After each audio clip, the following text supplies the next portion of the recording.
me and Ryan have been officially welcomed to the jungle that is Barstool Sports. Our white whale, Sidney Crosby. Shave his head! Shave his head! Shave his head! Ryan Whitney, Paul Bissonette, R.A., Mike Grinelli, Spittin Chiclets.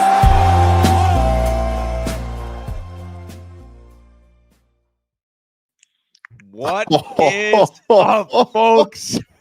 I thought you guys were fucking with me. What is up? Yeah, we'll get to that in a second. But first, welcome to episode 561. You'll notice somebody's missing.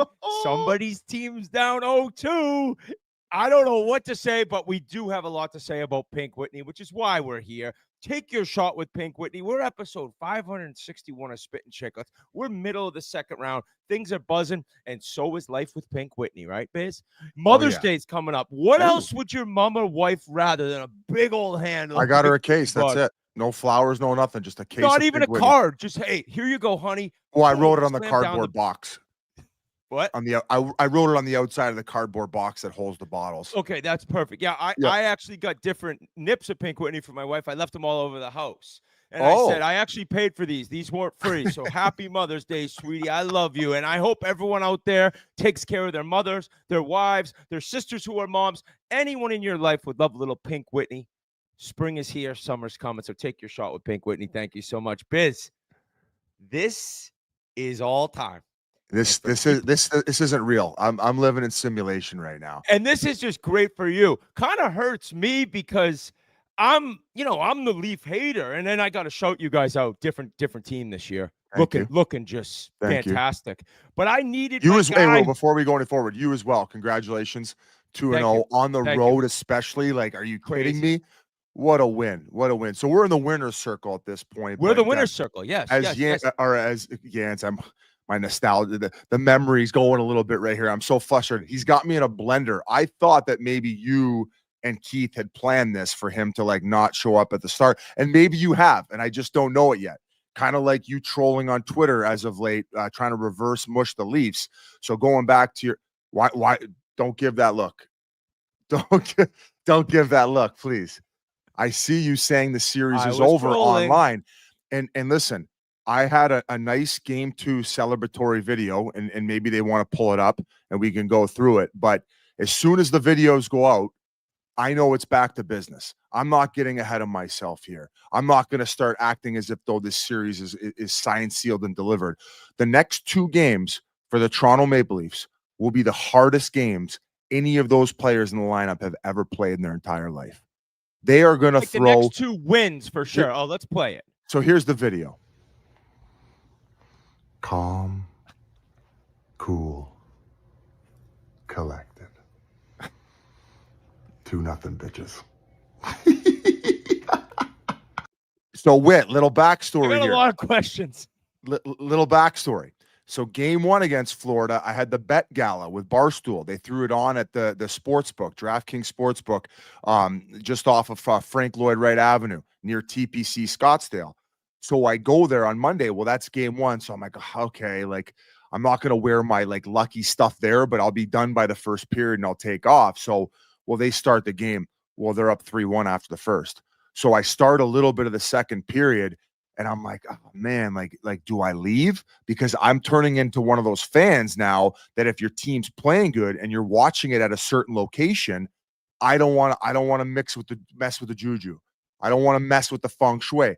So I go home, fucking goalie gets injured, Stolarz comes out, and then all of a sudden it's a fucking shootout. And we end up winning the game. But nonetheless, I had that feeling like, whoa, as a fan, I'm partly responsible for not only the injury to Stolarz, but the fact that they almost came back and won. But we held the fort, win the game, lesson learned as a Biznasty the fan. So I have a massage booked for game 2, starting at 4:00. As soon as I get in the room, put on the TV, games, anthems, puck drop.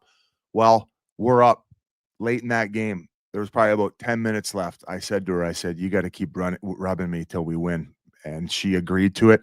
I stayed there the entire time. She rubbed me an extra 30 minutes, and we got to get that video in celebratory style. 2-0 Leafs. Unreal start to the series.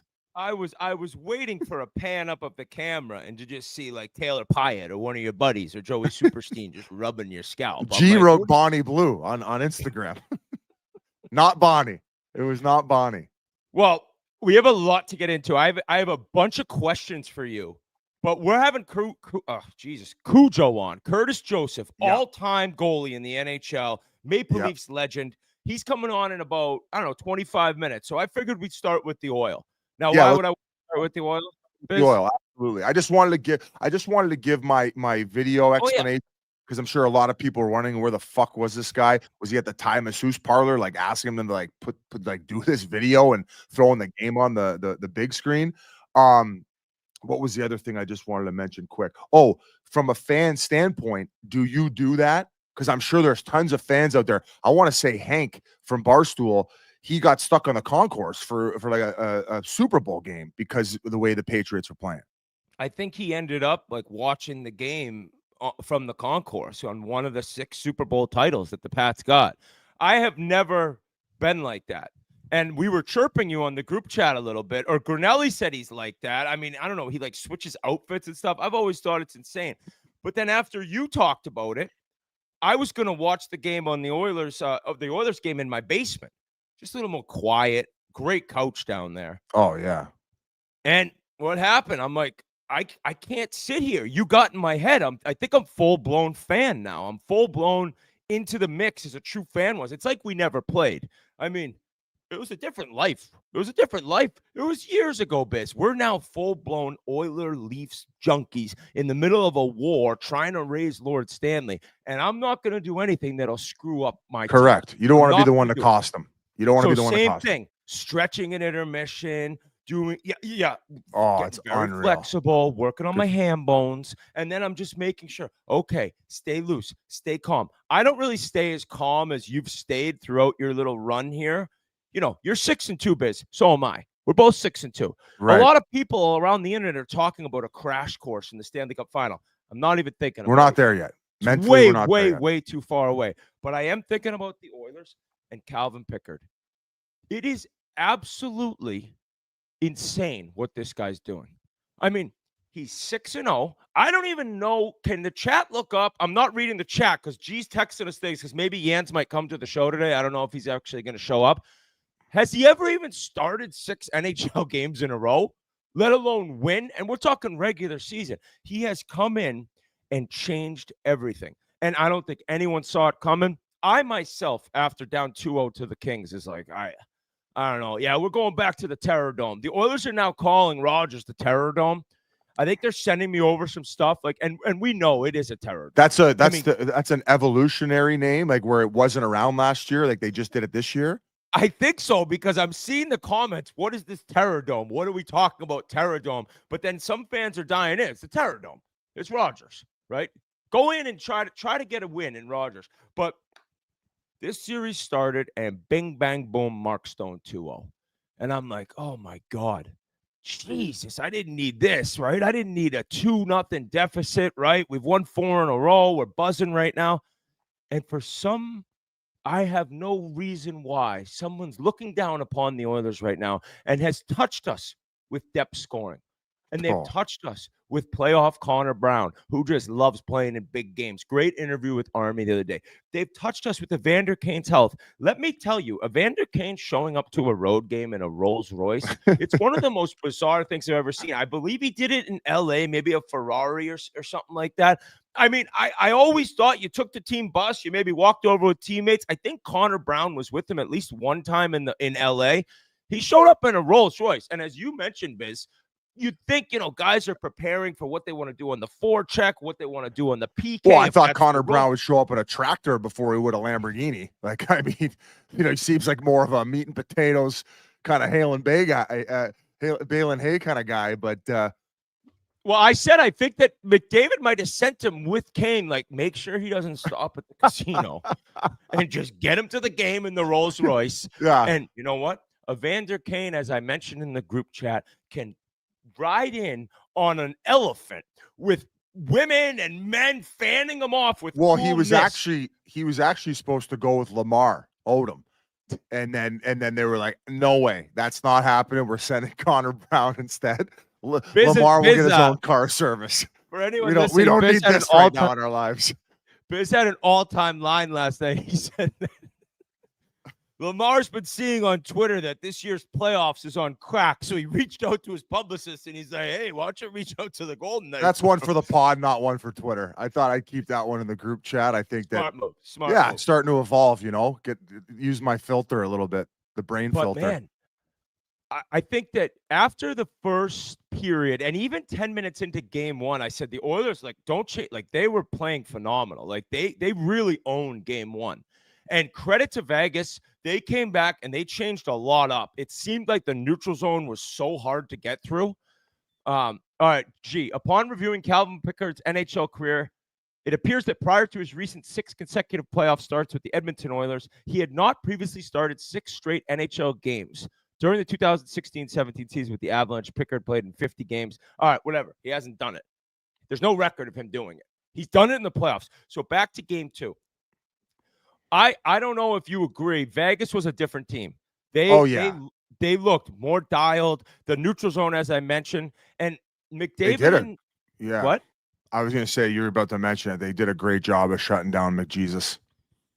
He had nothing going, and neither did Leon. And it was weird. Yes, the time and space wasn't there, but they were even fumble fucking the puck a little bit. It was not what you usually have come to see from the 2 greatest playoff performers the league has seen since Gretzky and Lemieux. So I'm kind of like, Jesus Christ. But somehow this fourth line, Podkolzin, he has 6 points, Biz, in the playoffs. 6 points. He's been a buzzsaw. That fourth line, they just keep coming at you. And what happens? McDavid and Dreisaitl. Oh, hey there. Times 11:30. No. Cujo 11:30. Pod starts at 11. We don't start. I said 11:30 on the Chiclets video because I thought it was 11:30, but then I saw it was 11 on the text. Okay, that's okay. No worries. Hand up accountability. No worries. No, this is a. I was trimming my beard. Nothing's going right in Florida. Well, Keith, we're talking about Edmonton, and we're talking about some feeling and something going on that I can't describe. Tyler Yaremchuk, which is he pretty much runs Oilers Nation, big Oilers fan, does a lot with Daily Faceoff. He texted me after. He's like, "This is even better than last year because last year everything went right until the finals. Everything went right. It was smooth sailing. This year it seems like nothing's going right, and they can't stop winning. So it's like if you're winning these games that you really have no business winning. Game 2, they had no business winning. We will get into the refs. One of the worst missed calls I'll ever see. And to have it cause an injury actually is even worse. Yeah. Now, a lot of Oilers fans are like, that's karma. They've missed calls on us for years. This is bullshit. Ekholm, high stick. Last time we played him 2 years ago. I don't subscribe to that, guys. I'm an honorable fan. I'm not somebody that's jumping off the bandwagon here and there. I'm somebody who's sticking with my team and calling out the refs when we got a great call. Now, will I take it? Yeah, I'll take it. Who wouldn't take it? That's a gift from the refs because McNabb looked injured. I mean, I texted the group. It looked like his shoulder might have popped out. Like, not good. Huge loss for them. Arvidsson, anyone out there saying he caught an edge, go watch the video and turn your brain on. He can open them. And the top right picture shows that he didn't catch an edge with his right foot. His stick literally just can opened his foot, and he went flying into the boards and got injured. But refs mix calls. That's what happens. And I don't want to win in a way like that, but I want to win. Yeah. I was a little shocked to not see no call there, especially after they'd been given the 5-minute major. Now, that might be one of the more bigger brain farts I've ever seen in a Stanley Cup playoffs game where Nicholas Waugh just gave Trent Frederick. He tried to check out his upper deck. Like he cross-checked him right in the face. Like sometimes if you watch the whole game or maybe the last 2 games, Frederick, like maybe he's giving him these little pokes and these little jabs where he's irritating him. He's maybe beating him in a couple wall battles where it's made him look bad. So maybe at that point, Waugh's just completely irritated by this guy, but something clearly snapped, right? The wires crossed in his brain enough to him go straight-legged, look at him, and just give him full extension cross-check right to the upper deck. It's like he found out his wife was cheating on him that morning and took it out on Frederick. That's the only reason I've been trying. I lost sleep over it with Frederick. Can you show the quick image again? I think based on the top, sign. I think that he might have thought that Frederick was going to cross-check him, and he was like meeting him. Maybe I'm trying. The puck was up in the air. That's the only thing. The puck was like kind of there, and I don't know if he was kind of. I've never seen somebody cross-check the puck, but because I don't think was a dirty player, and that's No. even beyond dirty. That's just like your brain turned off. Like literally, your brain it started coming out of your ears. And then you have to turn it back on and suck it back in like a vacuum. Where your theory makes sense though, because by the time that he gets it in the face, Frederick's arms are out in a cross-check position, but more where you normally have them, like chest height, not right for the top grill of the guy's mouth. Frederick's a big lad too, and he's not dirty. He's not dirty. He's an honest hell of a player. I mean, they don't have depth players like us. Let's go back to Gary Lawless. Gary, oh, no. Gary, we got a better goaltender. We got a better depth. We got a coach's pinky in the brain. Because Aiden Hill right Oh, now. hey, I got Gary Lawless. What'd you say? For those of you listening, he's got a happy face drawn on his thumb. Now, Gary wrote Gary me this told- morning. He goes, "Please don't Call get the me thumb. fired." That's not us. Sad face. That's brutal. That's brutal. The Now- guy's got a family, man. Come on. Hey, Not anymore. when they didn't score on that power play, I said I don't see a way we can win this game. Like the vibes on the bench, getting that kill. Now the first unit went on, they got nothing accomplished. By the way, I don't think that the Oilers have scored a power play goal on the road yet this year. They didn't have one last night, right? I don't think they have a road power play goal. Chat, correct me if I'm wrong. G, I'm not looking because I'm trying to concentrate. But when they killed it off, I'm like, oh my God, we're done. But Jesus Christ, does this team have belief? Does this team have like a drive to never give up, never give in? I mean, Corey Perry, guys, the dish he gave, that was him. Did he give it over to McDavid, just flying through the middle? And let's get ahead of this. Anyone chirping Eichel, if you took sperm from Scott Niedermayer, Cale Makar, and Bobby Orr and built a defenseman out of that sperm with new age skates that didn't even exist yet, nobody's stopping him. That is like you're flat-footed in the neutral zone against Superman coming at you. So You just have to pray. It's like what is that? What is that YouTube guy? I Show Speed. It's like him combined with I don't know what else. Who else is really fast? The Wile E. Coyote or the Coyote the Roadrunner. Yeah, I'm all over the place. Me. Don't chirp Eichel on that. Eichel he was done. Well, he was probably still in shock at the fact that they didn't call a penalty on Arvidsson, and that the game was still going on at 5-on-5. Just an incredible, like, how about Draisaitl too, just hanging in the weeds, slows up just a little bit. He knows exactly where he's going to get it to him. And the minute he gets it over to him, it's in the back of the net. So just an iconic 2-on-1 from those guys.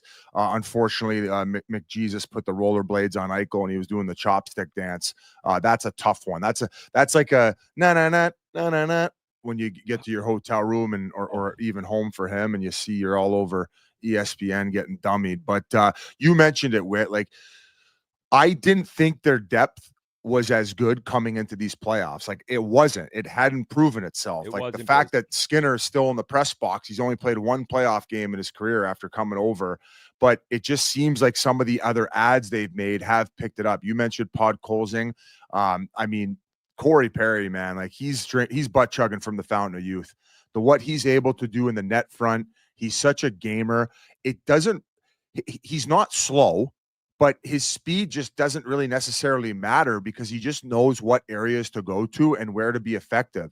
And he doesn't always even have to get to the wall. Like when the puck's coming around and like they're using the back of the net for like these cycles and stuff, he's so long that he's able to be off the wall when he gets the puck, right? So he's able to maintain even better body position. And I mean, you play with him like he's not like he's obviously a scrawny guy. I would assume he's probably in the 195 to 200 pound range. But the way he's able to use his body, it almost feels like he's like 230, 235. Like he's very dense and so good on his edges and able to control what he's doing. That's why when he's falling on the goalies, you're like, Worm, we know you got good edge work, buddy. We know you're going accidentally on purpose. So the way that he's playing right now, this guy could play till he's fucking 50 years old. And I'm sure that Oilers team would love that because I think I was reading something online. I hope I don't butcher what it is. It's like that expected goals for, and obviously what they're actually producing as far as the goals so far this playoffs. They're outpacing any other playoffs by like 12% right now, based on the runs that they've gone in the last like 4 or 5 years with McDavid and Draisaitl being in their prime. So like games like last night where you're maybe not seeing McDavid and Draisaitl's best for the first 60, if you're fucking third and fourth lines are able to keep you in the game, you know they're going to end up making a play like that. And or if they can even just win them the game where they can have an off night, this is a dream case scenario. And it always goes back to what we were talking about 4 or 5 years ago about, you're chasing the game late in games or because you don't have that depth, you're laying the ace of spades for 24, 25 minutes a game. Well, over the course of the first few rounds, they're not going to have any gas left in the tank. And right now they're not having to use those guys all the time when they need a big play because they can rely on these others. So really, really impressed by the Oilers and how they've been able to go into that, knowing in game 2, they were going to get the kitchen sink thrown at them. Like that was the Vegas team I expect to see in games 3 and games 4. Petro's first game back, apparently he had the flu and that's why he was out game 1. Like he was out with illness. So, the last thing I'll say before I hand it over to Jans is like Aiden Hill, just he hasn't made that big stop. The Connor Brown one. I feel like he probably should have had that. No, is that not a goal that he should have had? Which one? The breakaway one? The game one? Was it? Wait up. Maybe I'm thinking of game the wrong. 1. He scored a breakaway 5-hole. I'm thinking of the wrong one last night. Sorry. Maybe it was the Pod Colsing one, or no? Maybe Nurse. Nurse and Pod Colsing. Yeah, Nurse and Pod Colsing he should have had. Yeah. I thought the Nurse one was probably Nurse was low blocker and at least he had a clear look. It was probably the Pod Colsing one where it felt like he cut across and it almost like got him like jammed up in the glove area, right? So just not a good outing. And I don't know if they look to their backup to mix things up. I mean, the Oilers have done it. Well, how about this stat? When they lost to them 2 years ago, I think McDavid and Draisaitl had 11 goals in 6 games. The rest of the forwards had 5. The rest of the forwards have 5 through 2 games this year. That's so right there. I mean that is and McDavid and Draisaitl aren't like doing what we're accustomed to them doing yet. They both have 3 points in 2 games. So it's like that's how good they are, but we're just so used to through 2 games they both have, I don't know, 4, maybe 5. Like that's how this team rolls. But when this team's rolling without them playing their best, that's when I'm starting to think, holy shit, like what is going on here? And everyone's like, oh, even if they win, they'll lose next round. Everyone said that last year too. So the Pickard story for me is by far and away the biggest storyline because you don't even look at save percentage and goals against. It's like, I think he said it after the first round. Can you make one more save than their guy? The Grant Fuhr line, I think Gretzky said it. Like, you just got to make one more than their guy. And he's doing it. He's continued to do it since he came in. It's amazing to see the adversity that he's fought through in his career and where he's at now. And apparently, like, you know, guys love him in the room. They're constantly like, you see McDavid sprint down to him when they beat LA that night. I think it was game 4 in overtime. Yeah. Just things that this team it's incredible to watch. It's a roller coaster of emotions. Nothing is ever easy. 6 in a row comeback victories. I would say like being down 1-0, it's a comeback victory, but I mean, I think of like 2-0 in game 1 and some of those LA games. It's a little bit different, but nonetheless, you're losing at one point in a playoff game. And for some reason, they have weird starts. Like even game 2, like I was like, what the hell? Like you had to know Vegas was coming, but they gave up 1. Kulak, just a tough play on And I don't know if you guys could think of the goal that Olofsson scored, because it happened like 3 or 4 times. Kulak's laying down. If you're laying down, you got to make sure your skate is almost right against Pickard. You cannot allow that pass through. And then the second time, the second power play, it happened. He did it perfect, blocked it, and then it got through again. And Pickard made this incredible. Are you save talking on about the Olofsson. play where Eichel literally shook his head saying no, no, no, and then he found the lane? No, That that's was- when He's Kulak telling was him to go covering down. the always dangerous left post on that one. Okay. But it was like I It was think the I don't I first think one.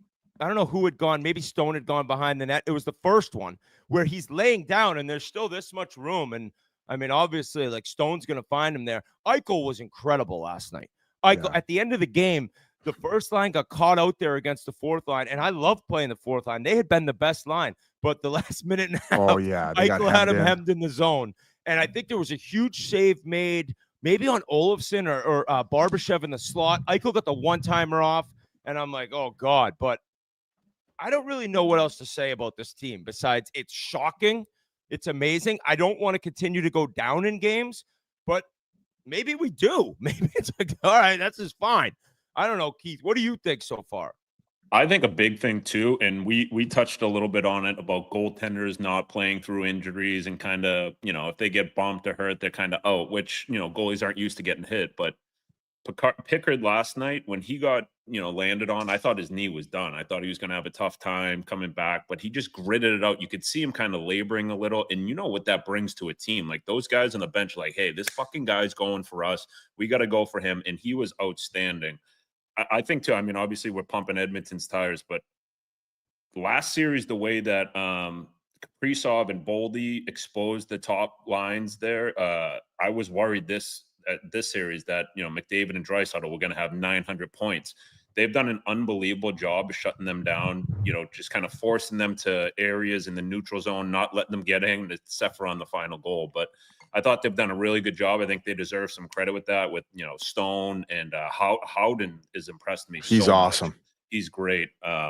So they've done a good job with that. And then, last series, their third and fourth line did a good job against Minnesota's bottom line. And then it's just flip-flopped this series. So that was what I was concerned about, Jans, is I felt like last series against Minnesota, we always talk about Vegas 4 lines. Like, I mean, at most points, Raw's on their fourth line. I think he got bumped up the third line when Carlson went up to that top line. But I thought that they got chewed up a little bit by that Brazeau, who's the 13? Trent, is it Trennan?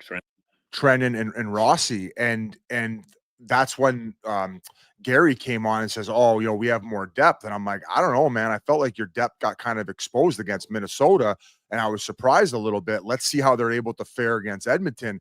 And once again, we're seeing it where that's when Vegas won its cup, man. They rolled out that third and fourth line, and they knew exactly what they were getting. They were getting the momentum back if they didn't have it, or they were maintaining it. They were getting them that big goal and fucking running guys through the end wall. And I just, I feel like they're lacking maybe that a little bit from what we saw during the cup run, and I guess what expectations were coming into playoffs. So if Edmonton's bottom 6 is continually like drawing them even or outplaying them a little bit, there's no way that this series is going longer than 6 games. This is going to be the Oilers series, and very happy for Darnell Nurse. And we talk about sometimes going full Nurse. You never want to go full Darnell, but I mean, from the start of that first round to how he's playing now is a world of difference. And I think that going back to last round, that goal he scored was definitely elevated his confidence, because he's playing a lot better now in the last 4 or 5 games than he has in the start of that LA series.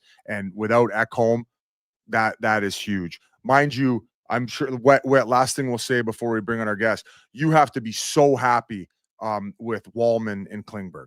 I was just going to bring him up. Klingberg, man. You do it to me. Klingberg, I'm so happy for the guy. Yes. Like to go to hip resurfacing surgery. Like, I know Patrick Kane went through it, but for a guy who constantly was swiveling those hips, Shakira style, Biz, that's how he played. All he did was open up, walk the blue line, and you could tell, like, the guy was injured in Toronto. He was in Anaheim. He's all over the map. And then he comes over and he didn't look great at the beginning. And it's just, it takes a long time. And there's a lot of times injuries, it never comes back. I know that from personal experience. But this guy is so good with his vision and with the puck that now the skating's where it needs to be. It's never going to be what it once was when he was 25, but it is still like incredible to watch this guy play. And Jake Wallman is solid. Like that was the thing about Ekholm being out. Those two guys, like, can they even pick up any sort of minutes that Ekholm would have carried this team with? And they've looked phenomenal. This series is so far from over, but but getting them done on the road has me like, I'm at a higher level than you, Biz. Like you're going into Sunrise. Yeah, your anticipation is if we get a split at home, we're in great shape.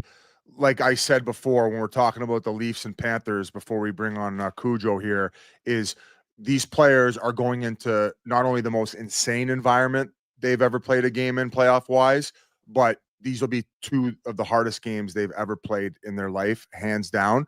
They are going to get the kitchen sink thrown at them. They're going to get whatever you name thrown at them, including the Rat Kings full. So it's going to be a crazy series. And I don't really have much. Like Vegas, great game 2. Expect a lot more from you guys. Heart of a champion.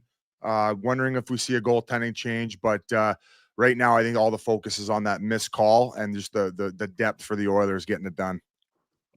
No doubt. I love it. And with that, I believe it's time to bring on Cujo, Curtis Joseph. But Cujo, I want to make sure everyone knows this interview and this episode is brought to you by the Body Armor sports drink. Body Armor has great tasting flavors right here. Strawberry banana. They also have orange mango. No artificial dyes.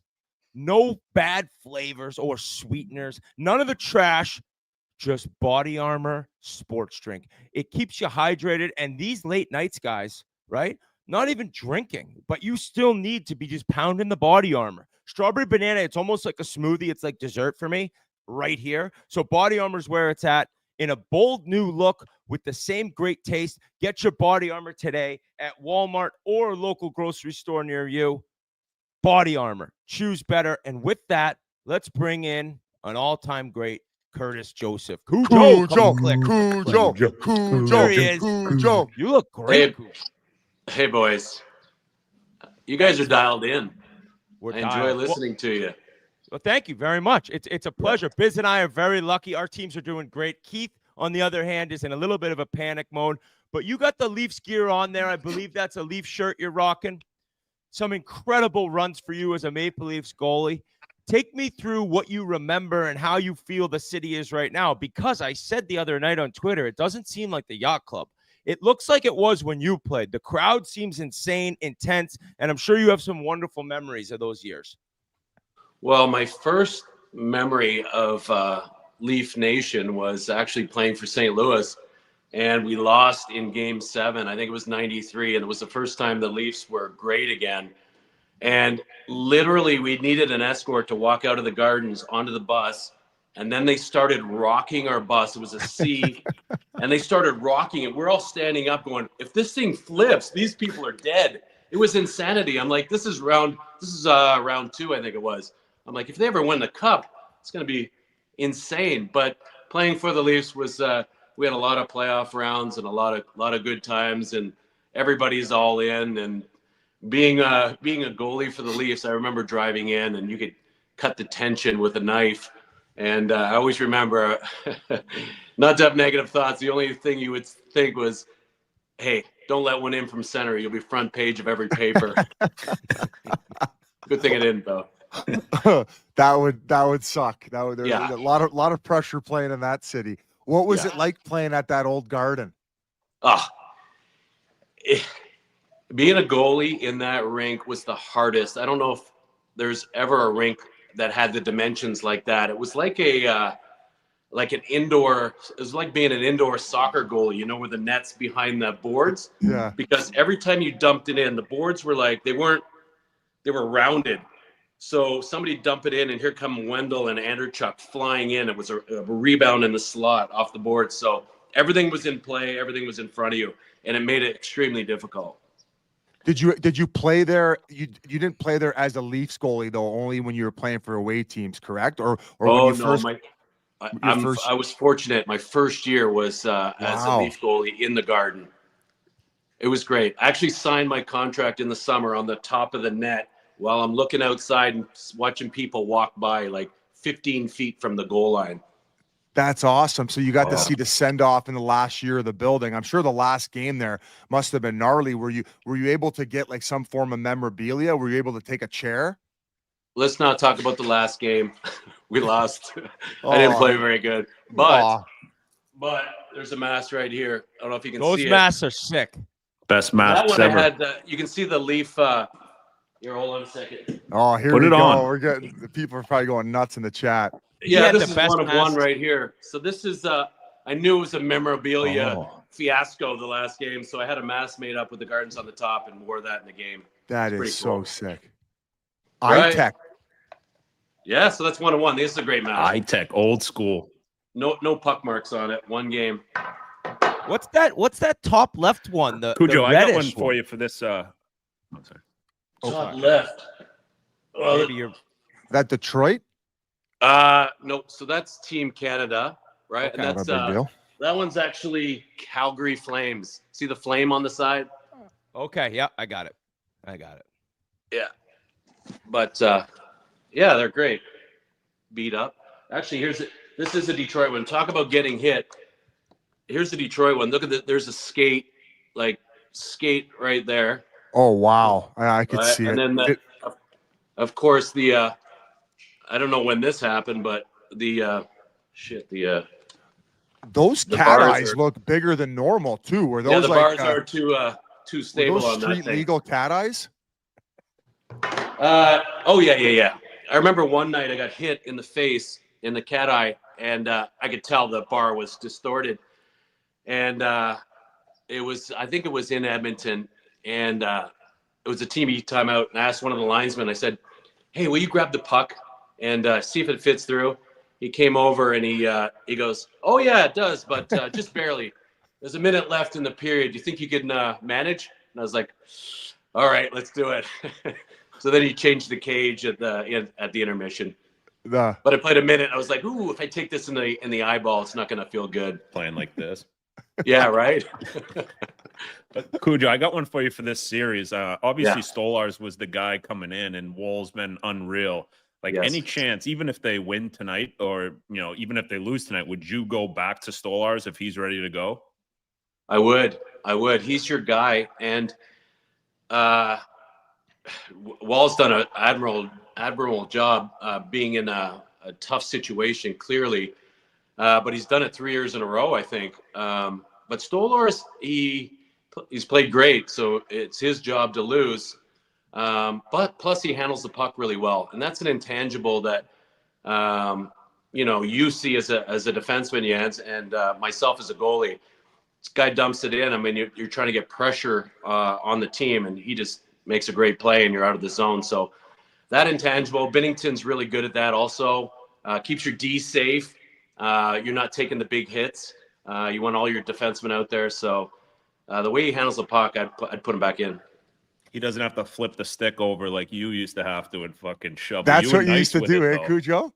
I know. Hey, I was terrible at it, but I had my older boy Taylor before I came on, because my sons are like pre-scout for this big Chiclets episode, and I said, "Hey, Taylor, find out how many points Biz has."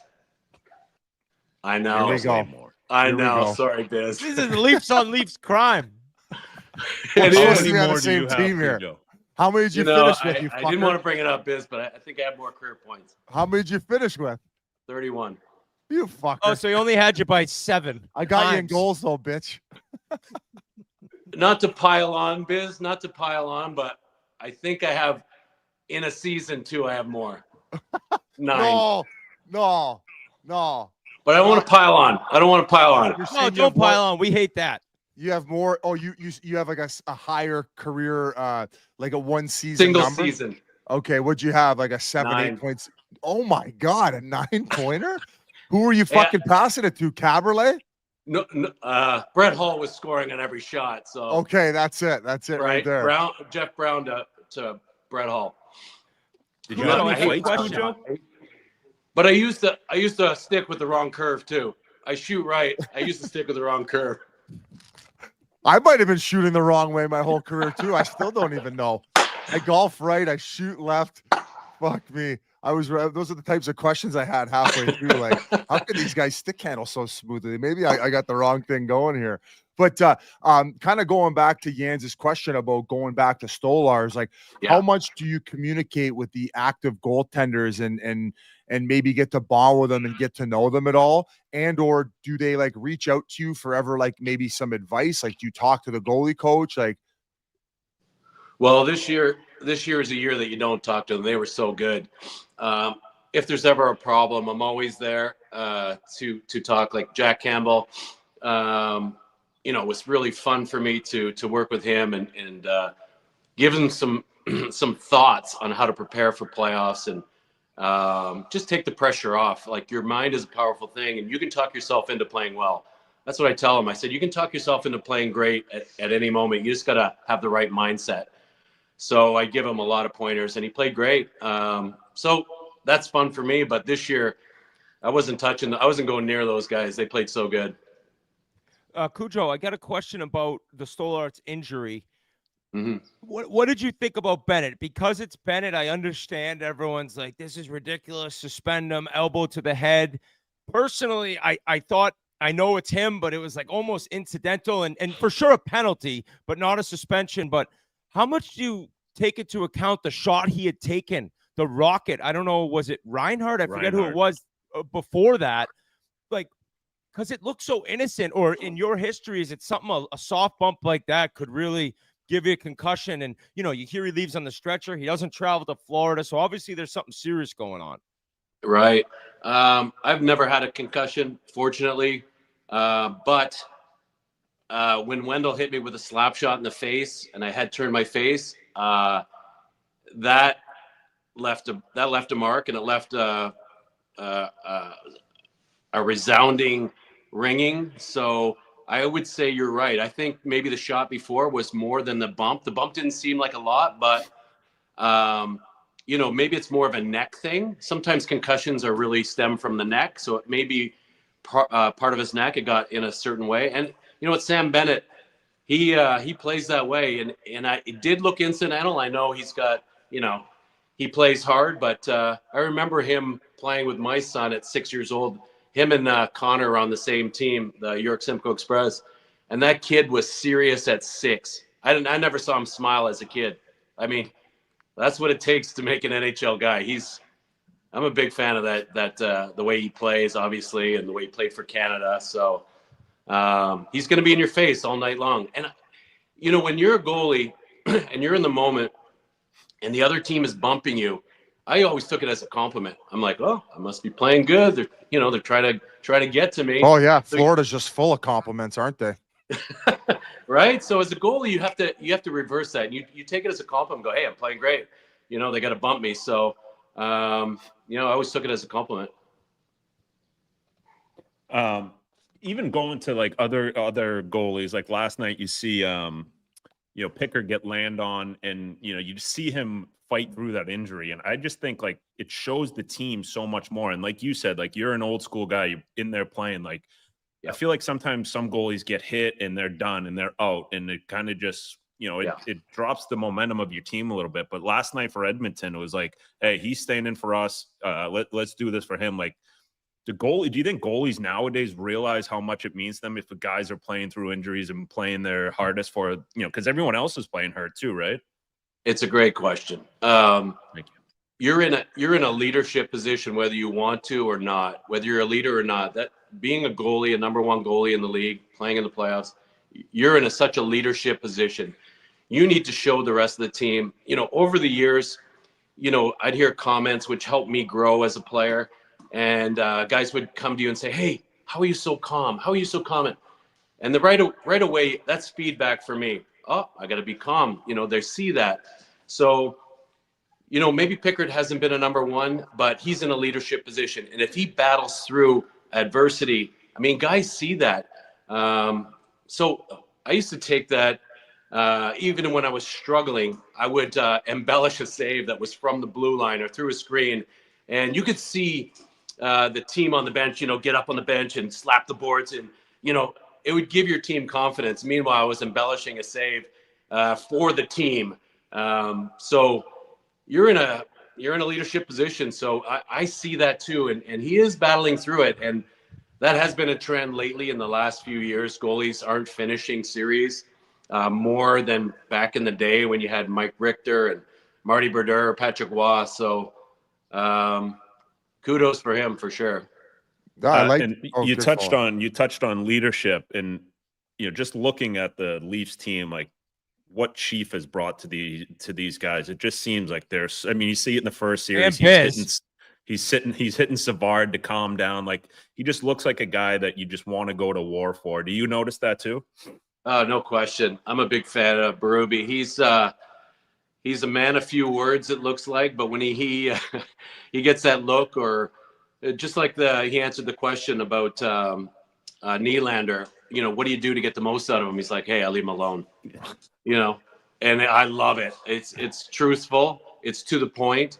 There's no messing around. So I think one of the biggest, like Chris Taneff's play, he is a stud defenseman to me. He plays hard. He's I think this is a coming out for his career, playing for the Leafs, getting all eyes on him. If Team Canada for the Olympics, they should look at him for next year, especially if you play on NHL-sized ice. I mean, this guy's got to be a no-brainer. I think that's a stud defenseman that the Leafs needed, and they got. And he's playing like one. So, Ekman Larson also is playing great. I mean, all those guys are playing great, but I think Tanev has been the big difference maker back there. Cujo, so you kind of alluded to it. So you kind of give a little extra windmill to get the boys on the bench going, eh? Oh yeah, you got to do that. It's part of being in the position. Why not? I remember going the other way. I remember a slap shot from center when I was playing for Edmonton, and I bobbled it. There might have been 2 in a row or something. And Glenn Sather came right to my stall. He goes, hey, you need glasses. You need to get some glasses. We're going to get you in there. I'm like, I'm fine. I'm fine. I can see. Just trying to sell it, bud. Just trying to get the boys going. You fucking do a better job of that on the bench, bud. Yeah, exactly. So yes, I would give it a little extra windmill. And guys respond. They love it. They don't know, if it wasn't, some guys may know, but I would embellish it every once in a while. I love it. I was going to go back to the thing you were talking about with Jack Campbell, and like you say that you can talk yourself into playing good. Like, just it goes for any of these goalies in playoffs right now. Yeah. What's the mental preparation like for a goaltender, like leading into a playoff game specifically? I mean, I know regular season, it's also hard, but when you're the starter dialing it in, like where does your mind go for the, let's say 3 hours before the game? Like, what are you going over in your head to not only stay calm and positive, but to like make sure you're ready to go for when the puck drops? So everybody's different, clearly. Talking to Jack at length, I could see what his weaknesses were and what his strengths were. So my goal was just to take the pressure off, and play every game. The first thing I said to Jack is, you play every game. Just make sure you're ready to go. You're not missing a game. You're not missing a minute. When you play for the Leafs, it's a historic franchise. You have a chance. Doesn't matter. Nobody remembers the terrible game I played in Ottawa, game 2. I'm an ambassador now. I go and they go, hey, game 7, you were great. So I said, Jack, you can leave, the loss at home. You have a chance with the Leafs to have a 45 save shutout performance every single night, and you'll go down in history in Leaf fans' mind. So they only remember those games. When I do my ambassador duties, they remember the good times and they remember the memorable. And you have a chance to do that with the Leafs, because it's such a historic franchise, and the eyes are on you every night. So that's how you got to look at it. Take the pressure off. So do the work, put in the pressure. It's like studying for a test. And when you go to the game, you go, hey, I studied as hard as I could. I'm ready to go. That's interesting. So you think because of you were a Toronto Maple Leaf, you had to bring your mind there as opposed to maybe just worrying about what your duties were and your angles were, where you were inside your own head before games, basically be like, you have an opportunity today to be a legend in Leafs land. Like you had to keep those thoughts going. Like that's what playing for Toronto Maple Leafs is like. Oh yeah. And they're always positive. You can't let any negative thoughts creep in. That's how you have to handle the media. That was a big thing with Jack too, handling the media. I go, listen, don't ever talk about one of their players. They'll give you hypothetical questions. What do you think about Tkachuk? He's a really good player. Yeah, he's good. He's a good guy. He's a good player. And you don't go and they try and get you on a tangent talking about their players, how good they are. And never take blame. Never take blame for a loss. Literally, because it'll be forgotten. If you keep bringing attention to how you played in a game, they'll keep bringing it up. So you never do that. So there's a few things that you need to know with the media and how to handle yourself and to stay positive and in the moment. It's like hitting a golf shot where you got to forget about it right away. Yep. And then it's the next one you envision, a high draw or whatever. You have to keep that mindset. I mean, looking at these numbers quickly before I ask you my last question, the 4 years in the playoffs, 98 to 99 to 2001, 2002 in Toronto, a 907, 243 goals against save percentage, 932 save percentage, 2.06, 927, 2.1, and 914 and 2.3. So, I mean, the game has changed, but those numbers are so wild that it makes sense the way you approach it mentally, how the bigger the game, it almost got a little easier for you. I guess I'm just pumping your tires. My question is, what do you see the rest of the series? What do you see happen in Florida? Like, do you have any opinions on how this goes? Well, Biz was right. I was listening to you guys before I came on, and it's going to get harder. It's going to get harder, and you have to know that in your mind. You're like, it's going to be really hard. I'm going to get bumped, but I'm up for it. I love that. So that's how you approach it. That's how you talk to yourself. And it's going to be harder. You're going to try and put this team out. It's going to be extremely difficult. And every player should have the mindset, yeah, I'm looking forward to that. I'm actually looking forward to playing against the best because it's the greatest risk reward. You play against the best and you win, there's no better feeling. I don't get that anymore. We don't get that anymore as athletes. So we have to look for other things. But there's no better, like stopping a Mario Lemieux or a Wayne Gretzky. There's no better feeling. So, that should be the mindset. It's going to get harder. It's going to get tougher. And if it doesn't, great. At least you're prepared for the worst, right? Exactly. I love but you got to that. enjoy it. Whit just read off those numbers. Now, if I'm not mistaken, twice you were runner-up for the Vezina while you were a Toronto Maple Leaf, right? I guess. Yeah, I think so. Sure. Who did you lose to in those two times? I remember Olaf Kolzig one year. That was the chance for sure. But certainly Hasek had a run there. You got Hasek, Brodeur, and Waugh that you had to try and get through. And Dom was running the table a little bit in those days. Your era of goalies were insane. Like if you go back and think, I know the goalies, everyone talks about the goalies now, but your era of goalies were so fucking good. Like it's insane. Yes. Yeah. They were gamers. They were playoff guys, smart, competitive. I played with all those guys. I saw them firsthand. I saw what makes those guys tick. It was interesting. So yeah, that was a fun era. So if you beat one of those teams, you beat Colorado against Patrick Waugh, you feel pretty good. I mean, the best of the best. Cujo, do you follow Hockey Illuminati on social media? Yeah. Good guy. G just posted in our chat here that you were born in 1967. Correct. The last time the Toronto Maple Leafs won the Stanley Cup. Was it before or after the Cup? That's a good question. April 29th. So I don't know when the playoffs finished back then. Probably end of April. Probably the exact same day they won the Stanley Cup. He's gonna find out.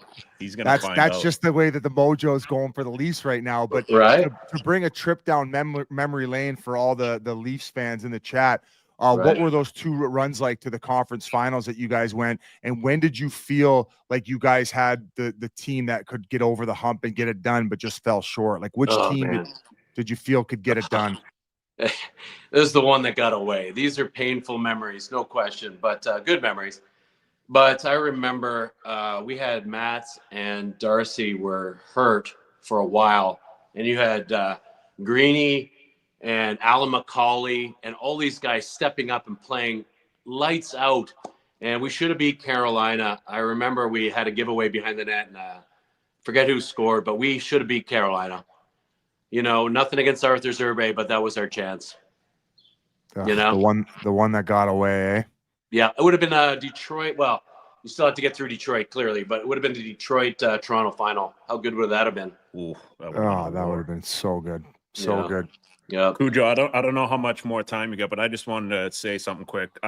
When I growing up, I was a goalie, and you were my favorite goalie. Till I was like 12, I played goalie. Wow. And you were my first goalie in the NHL, and I just want to let you know how awesome it was to play with you and how good of a guy you were and so good to me. I remember you bought me a PSP so we could play Call of Duty on the plane. Guys were playing. Wow. It was like and yeah, so I just wanted to let you know, and I don't know if I've ever told you that story, but just what you meant to me in my career. And I was young, just starting in the league, and you were so good to me, and I really appreciated it. Thank you so much. You know what, Jens? You paid it back.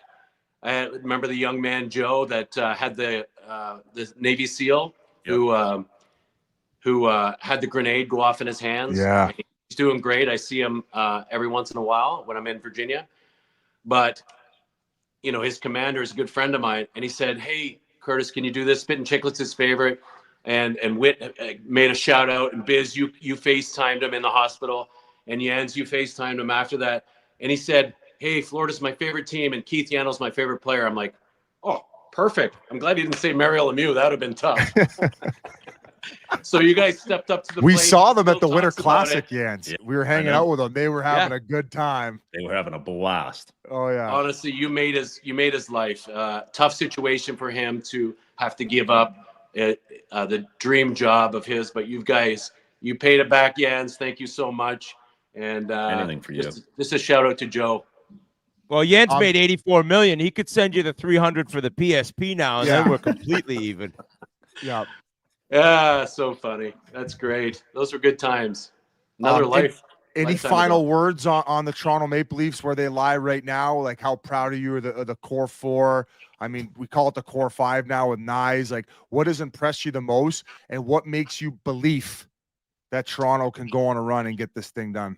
Well, definitely their D is big and strong. I mean, we don't see them get manhandled in their own end. That's huge. As a goalie, I see that the most. Goaltending's great. Nylander, man, this guy, how does he beat goalies? He must have great deception on his shot. He just holds it out there, patient, but his shot, he's beating goalies clean with no screen. It's impressive. So I enjoy watching all of it, the talent level. It's great. I'm on the edge of my seat. So I like the position. You got to be up two. It's great, but the best is yet to come, and the hardest work is yet to come. So we're all going to be watching intently. I think as far as the shot from Nylander and even Matthews is just the deception on the release. I feel like they hold it that extra split second, and then they do something with their wrists where it changes the angle. Where, I mean, you saw the one the other night he beat Bob clean on, and it's just it's unreal what they're doing with their twigs now. Yeah, I love when Matthews scores along the ice. That's my favorite, because you don't expect it as a goalie. You're trying to stay up. You know, he's going shelf. If he gets in and he goes right along the ice hard, when he beats a goalie before he can get down, that's impressive. Awesome. Hard to do. And, Whit, do you have a few? We got a few chat questions. Oh, you were an e-bug?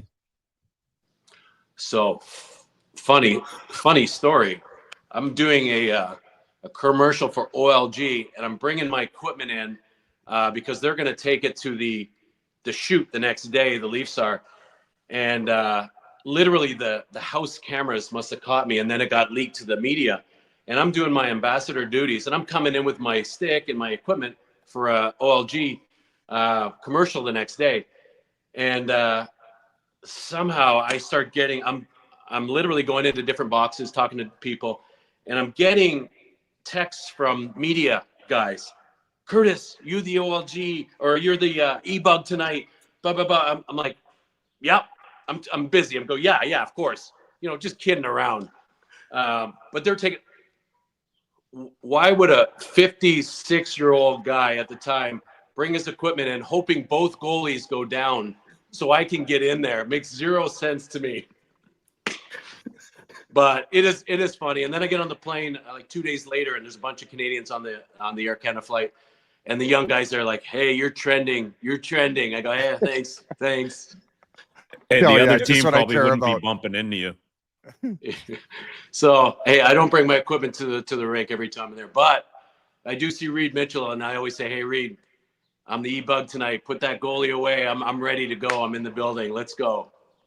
Cujo, a guy on our team, the Chiclets team, Merle's the biggest mush of all time. He can't get a win for any team he roots for right now. He's wondering the Vegas goaltending situation. He's begging for Schmid to be put in there. Schmid, however you say his name.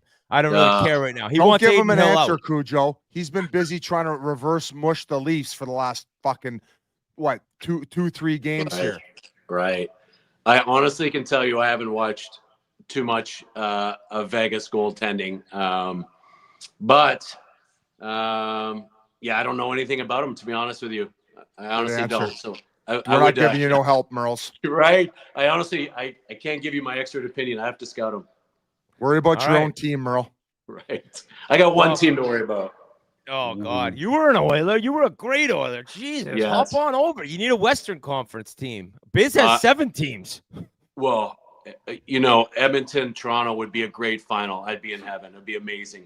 I'm not sure Batman would like it, but, you know, we'd love it. And, you know, Connor McDavid played, you know, with my son growing up at York Simcoe. Great young man, obviously. And actually, I put the full gear on every year, once a year in the barn. I had a rink in my riding arena. So I'd go in there and, you know, he didn't have the reach back then when he was 6'7". So I handled him pretty good. I was playing for the Leafs at the time. So, you know. All right. No Well, thank chance you so now. much, Yeah. Cujo. Incredible career. We appreciate you coming on. Leafs fans love it. And you were a fan favorite your entire career in the NHL. So we appreciate it. And you look great. Like I said, you kind of look like Darcy Tucker. I don't know if anyone's ever said that. He looks like the soccer coach, that Klaup. You get the salt and pepper, dude. It's nice. I'll give you You know credit. who I'm It's talking nice. about, Whit? Jurgen Klopp. Yeah, doesn't he look like Kloper a little bit? Yeah, he does gonna a have to little look bit. it I don't up. even know where that guy coached. He's one of the best soccer coaches in the world. Last one for me. So the mask directly behind your head, that was your St. Louis Blues one, and that's probably your most famous helmet, no? Yeah, the one right there in the middle. Yeah, that actually I gave it to Kelly Chase to put in their arena, and Chaser about 6 months ago is Cooge. They lost they renovated and they lost it. I'm like, Chaser, are you kidding me? With those blue pads, those old blue pads, which I have. And I went there for the Hall of Fame this year, which they treated us, my whole family, amazingly. I can't say enough about the Blues organization. It was incredible. Anyway, they present me with the mask. I'm like, oh, you got me. So I'm so happy to get it back. I probably have 300 games in that thing. And then these pads too, they said they lost, but look at these bad boys. Oh my goodness. Heaton? Oh yeah. Do they even make those anymore? So this is illegal. See this toe thing that went across? They made that illegal. No, they don't make it. Peter. And actually, Brian Heaton is one of my favorite people. He died young, unfortunately. God bless him. But that's his last name. And then he sold it for millions of dollars, and then he came out with Brian's. I guess he had a non-compete. Smart guy. But yeah, those Heatons I love those pads, so I still have them. So I think it's the only set. Cujo. I was just gonna say, is there any way we can see the St. Louis mask? Like, can you pull it up to the screen? Yeah. I just want to get a good look at it because we have probably some goalie gear nuts that are in the chat who are just loving this. Did you say you played 300 games in that? Probably 300 games. I love this. Well, that is sick. So for sure, because actually you can still see some of the tape residue. So when I went to Edmonton, I taped blue tape around the outside and wore it in Edmonton also. But I love this mask. It was so simple. It's right? Money. So simple. That's iconic. Right? I think the masks nowadays have too much. I agree with you. Like you, Marty, it looks like my arm tattooed. It's got the fucking jack-o'-lanterns. It's got Yes. So I grew up with the guys who kept it simple, and you always knew them by their mask. Tony Esposito, Ken Dryden, Cheevers. Like it was the same mask every year. So I went with that too. I wanted to have the same mask, hopefully have a great career, have the same mask so you get recognized by it, you know. It's like that commercial with Tony Esposito. He walks into the bar with a bunch of hockey players. That's when you could do beer commercials. And they're like, who's that guy? And he puts his mask on. They go, Tony Esposito. So I got to redo that commercial. Be great. Cujo, thank you. I don't even want to let him go. I just love asking him all these questions. Same. Fuck. What was I had one more. It was on the tip of my tongue before you said that. Fuck. Wow. Well, I guess we'll let you go. Yeah, that's Cujo, good. most wins by a goaltender not in the Hockey Hall of Fame. I really, really hope that Gotta get him changes. 454, just incredible career, and we thank you so much for coming on, man. It's been a great, Yeah. great time chatting with you. I remember my question. When did you get the nickname Cujo? Obviously, it's because Robert Dirk. You know, he just started calling me Cujo. Guys were saying Curtis Joseph or whatever, and he just shortened it right up. Dirky. We had a tough team back then. He was a tough dude, but he shortened it up for me, and I was like, "Yep, Stephen King novel. I'm making a mask." So I definitely went that route, and you know, playing in Toronto, I at the time, CSA Canada Hockey let the kids wear a mask, so they had CSA approved masks. So I'd go to my kids. I had 3 boys in AAA, and I'd go to their games, and you'd see Cujo masks at both ends. So it was the pinnacle of you know, mask designs because every kid was able to get one. But yeah, that's great. And That's you know what? Being competitive, the wins list. I always, anytime I hear it, I go, "Hey, we had ties." You know, I think I have 100 ties. Really? Right? That's You don't a have great ties point. now, right? And I'm sure Right. Marty has 120 or 150 ties, but I think I got 100 ties or somewhere around there. Oh, that sucks. Oh Yeah. my god, yeah, even half of those are dubs now. Right? Overtime shootout. I didn't even think of that. Get this Right. guy in the Hall of Fame. And vote. how were you man. on breakaways? But Maybe the guys before me only played 70 games or whatever. Okay. Maybe they that's true. push back your date because you did that e-bug stint. So you got to wait another 3 years. So in 3 years, you're gonna get it. Yeah. You know, Maybe 2 now. I think I texted Brendan Shanahan too. I said, "You can't afford me, Shanny, for one game. I would negotiate for that e-bug if I had to go in for sure. Can't afford me." That's unbelievable. Well, buddy, we can't thank you enough for hopping on, and go Leafs go. Be Yes. nice to go on a crazy run here, but hey, one day at a time. Stay in the One moment, day at right? a time. Yeah. Best is Love yet it. to come. Can't wait to see it. And Chris Tanev for playoff MVP right now. Let's go. Yeah. Love All it. right, Cujo. See you, buddy. Thanks. That What was an awesome. amazing guy. Unreal. He Unreal. came on. That interview and this show is brought to you by Game Time. NHL playoffs are here. We're in the middle of the madness. The only place to buy hard to get playoff tickets is Game Time, the official ticketing partner of Barstool Sports, with killer last-minute deals, all-in prices, views from your seat, and their lowest price guarantee. Game Time takes the guesswork out of buying NHL playoff tickets. Prices on the app actually go down the closer it gets to puck drop. You could save up to 60% when buying last-minute tickets right now to get in the building in Sunrise for Game 3 tonight. $66 on Game Time to see Panthers Leafs Game 3. What are you waiting for? Somebody's got to go buy those tickets right now down in Florida. Take the guesswork out of buying NHL playoff tickets with Game Time. Download the Game Time app, create an account, and use code Chiclets for $20 off your first purchase. Terms apply. Again, create an account and redeem code Chiclets for $20 off. Download the Game Time app today. What time is it? Game time. Time. Game time, baby. So, I in want to hearing go from to Ask the Yans quickly. So, what kind of goalie gear did you have when you were playing net? I had Hartford Whalers color. My team was red and white, and I had Hartford Whalers colors of green and blue because it was given to my dad. My dad wasn't going to buy me anything, you know, so it was Right. given from someone else. And I loved it, though. Loved it. But I wore a regular helmet with like a chin thing. Old Like school. Hasek? Yeah. You look like Hasek Yeah. out there. What made you wasn't bad, finally it was- switch out? Just No, kind it of was like you're good. What made you- It was so expensive. Thank God, though. I would have been a horrible goalie. I don't know. You get that quick twitch. You might have ended up making it as a goalie too. And you're really weird. Oh yeah. You would have been an unreal starter. I'm more interested though, Biz, quickly. Yep.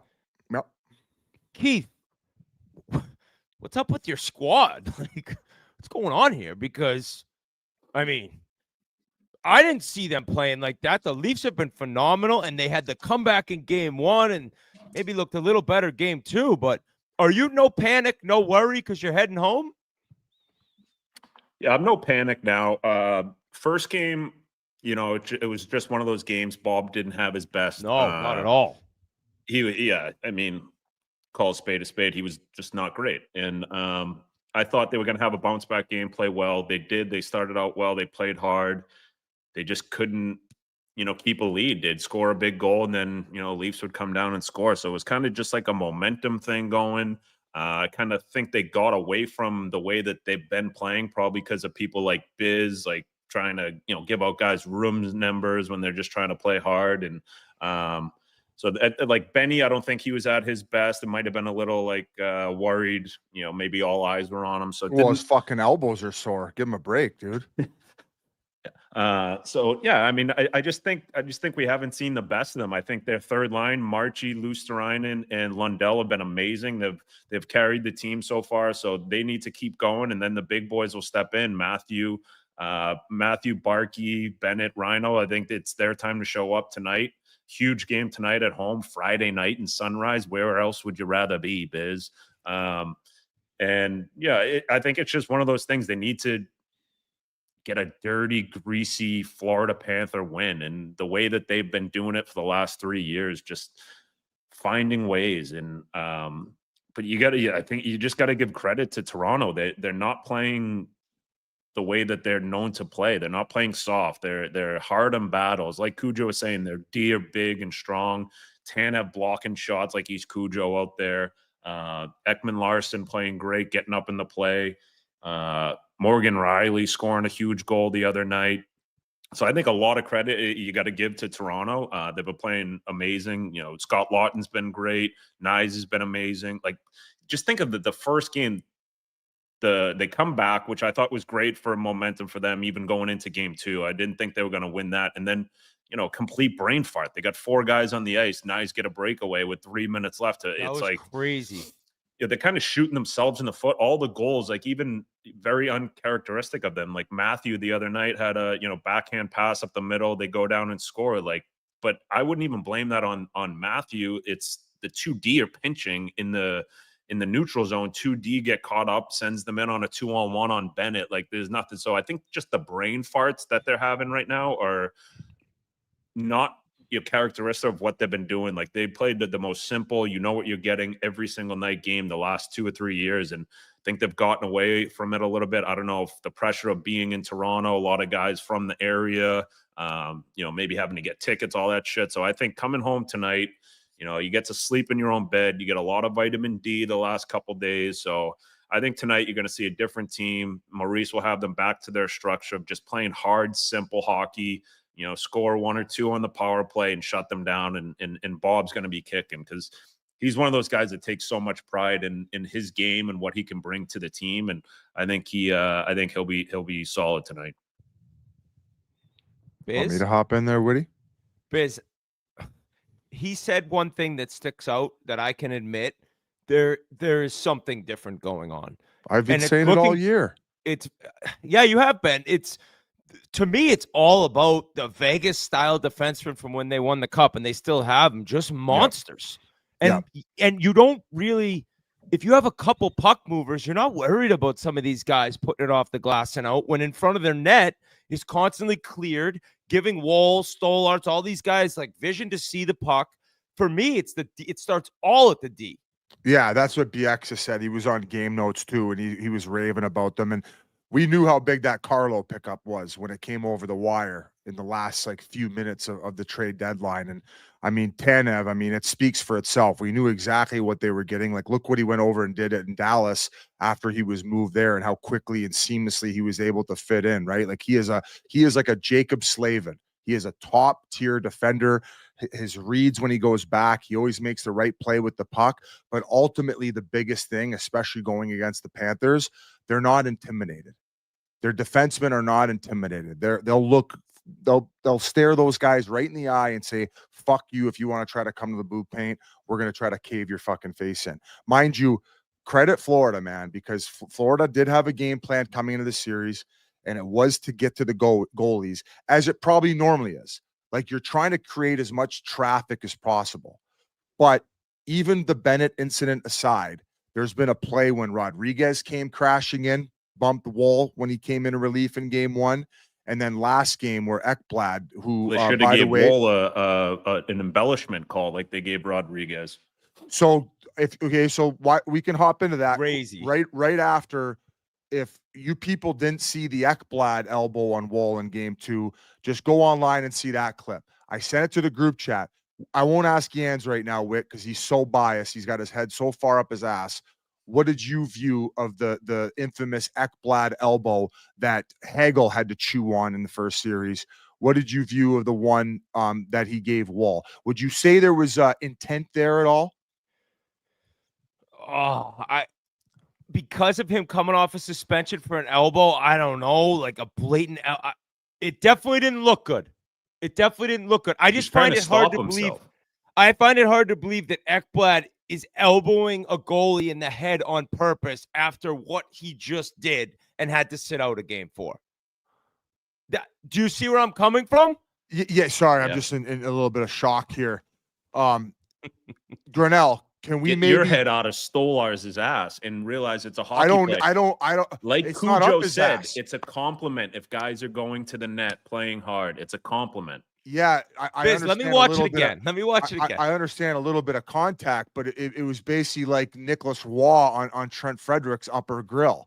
Like, can we get? Now we're talking crazy. Gee, if you could just kind of read the reviews in the chat and maybe when we're done this conversation, come back and bring these guys back down to planet Earth about read that some elbow. Reviews that aren't from the greater Toronto area too, G, will you? Now are we able to show the video of it, or is that Can I not show allowed, it right G? here? No, it's X-rated. Oh man, it doesn't look great. Well, he's trying to catch the puck. But then his elbow.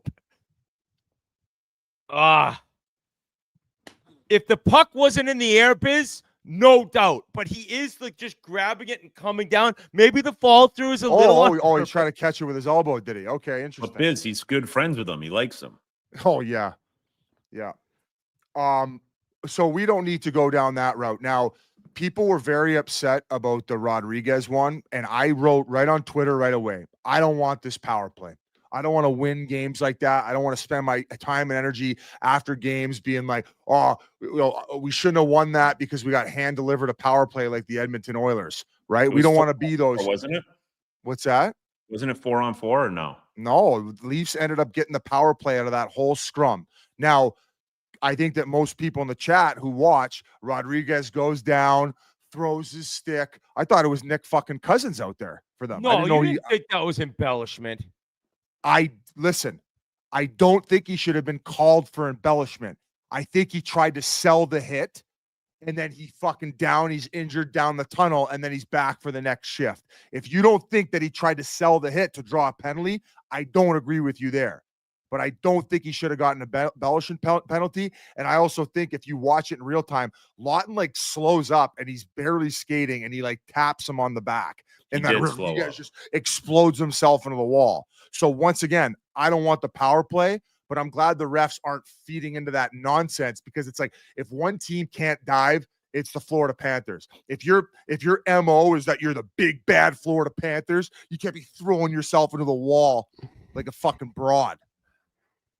Who's showing up here?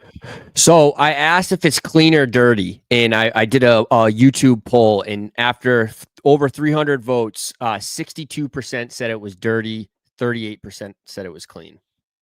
I mean, that's even light. That's even they're coining it as the Ekblad elbow, and he's actually dethroned Trula.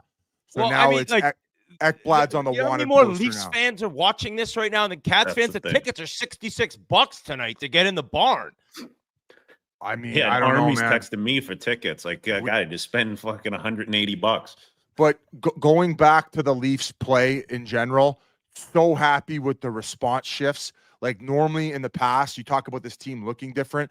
They would have got scored on. They would have went into a shell. They would have been like, oh, take the puck and not make plays. And curled up into a ball, essentially. But especially against a team like Florida, to twice have those response where they go back down and score right away.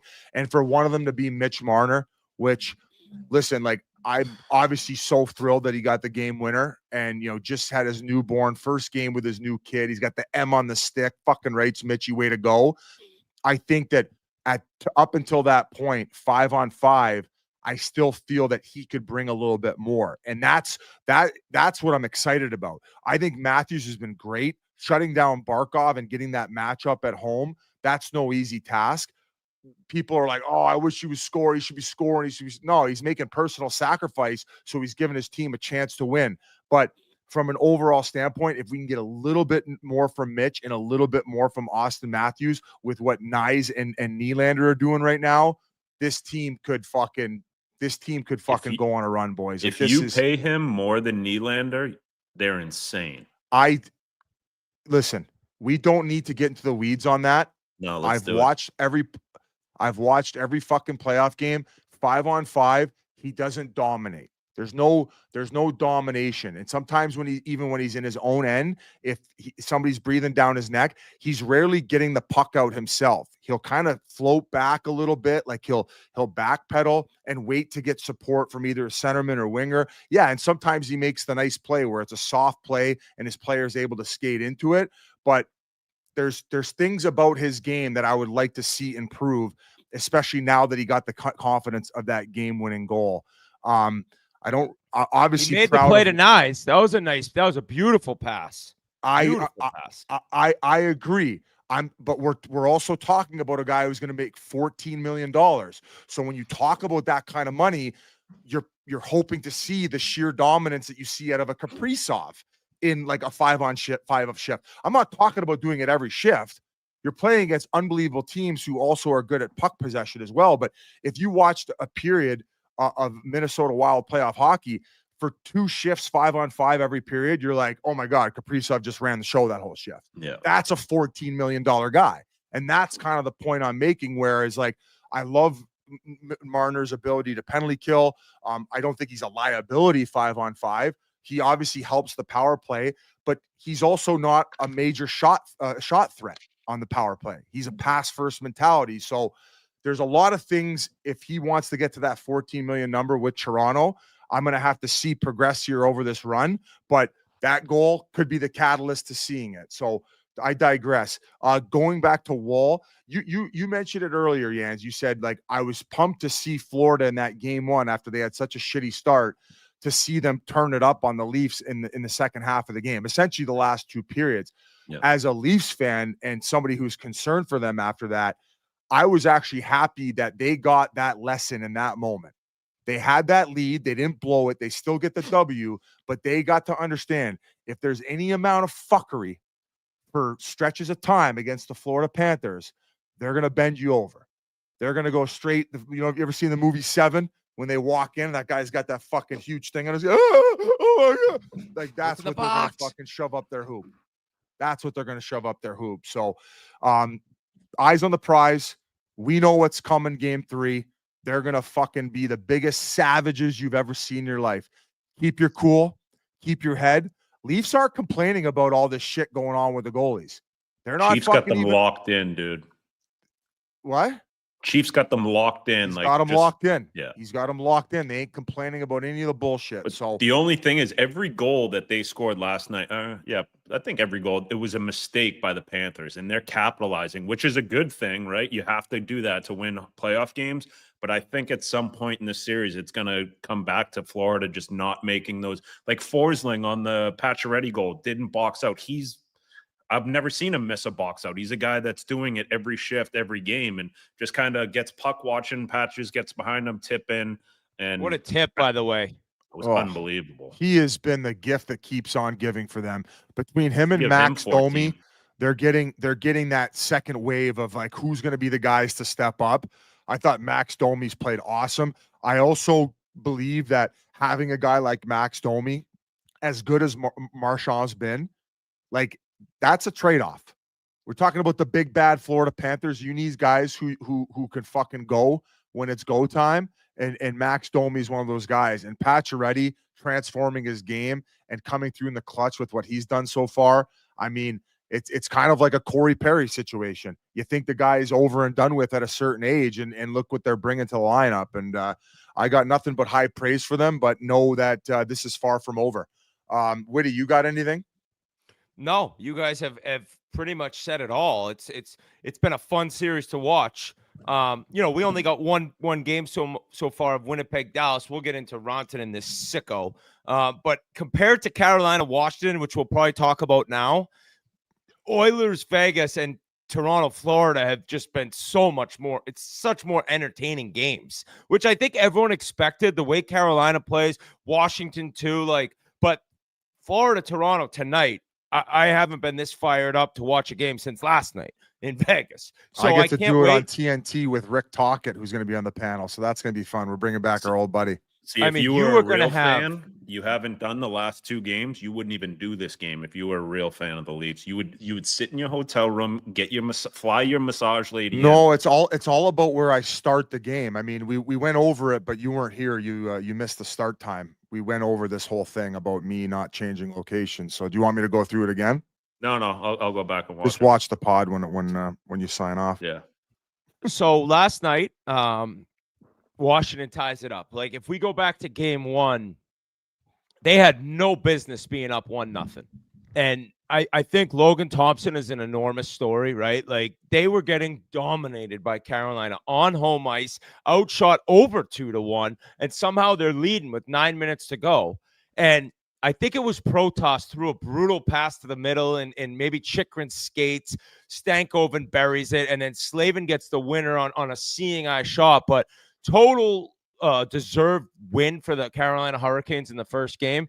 And I kind of was watching, like, I thought that Washington would be able to bully them and out-muscle them, and all of a sudden, Carolina's speed they weren't able to handle it. And Carolina is skating. They shoot from everywhere. Sometimes we've talked about that when they do outshoot teams, it's not necessarily as accurate as sometimes with other teams because they'll shoot from anywhere. They're shooting from outside. They're just creating traffic. But they just looked so much better, quicker, and way different of a team than Montreal. So I understand where Washington started off a little bit slow, couldn't catch the pace of that game. And I knew that they would come back bigger and better in game 2. But it took them a little while even in game 2. And then what happened? The inevitable Tom Wilson takeover. One of the best games played by any player in the playoffs. I tweeted out, I think he might be a top 5 player in the playoffs so far through a round and a half.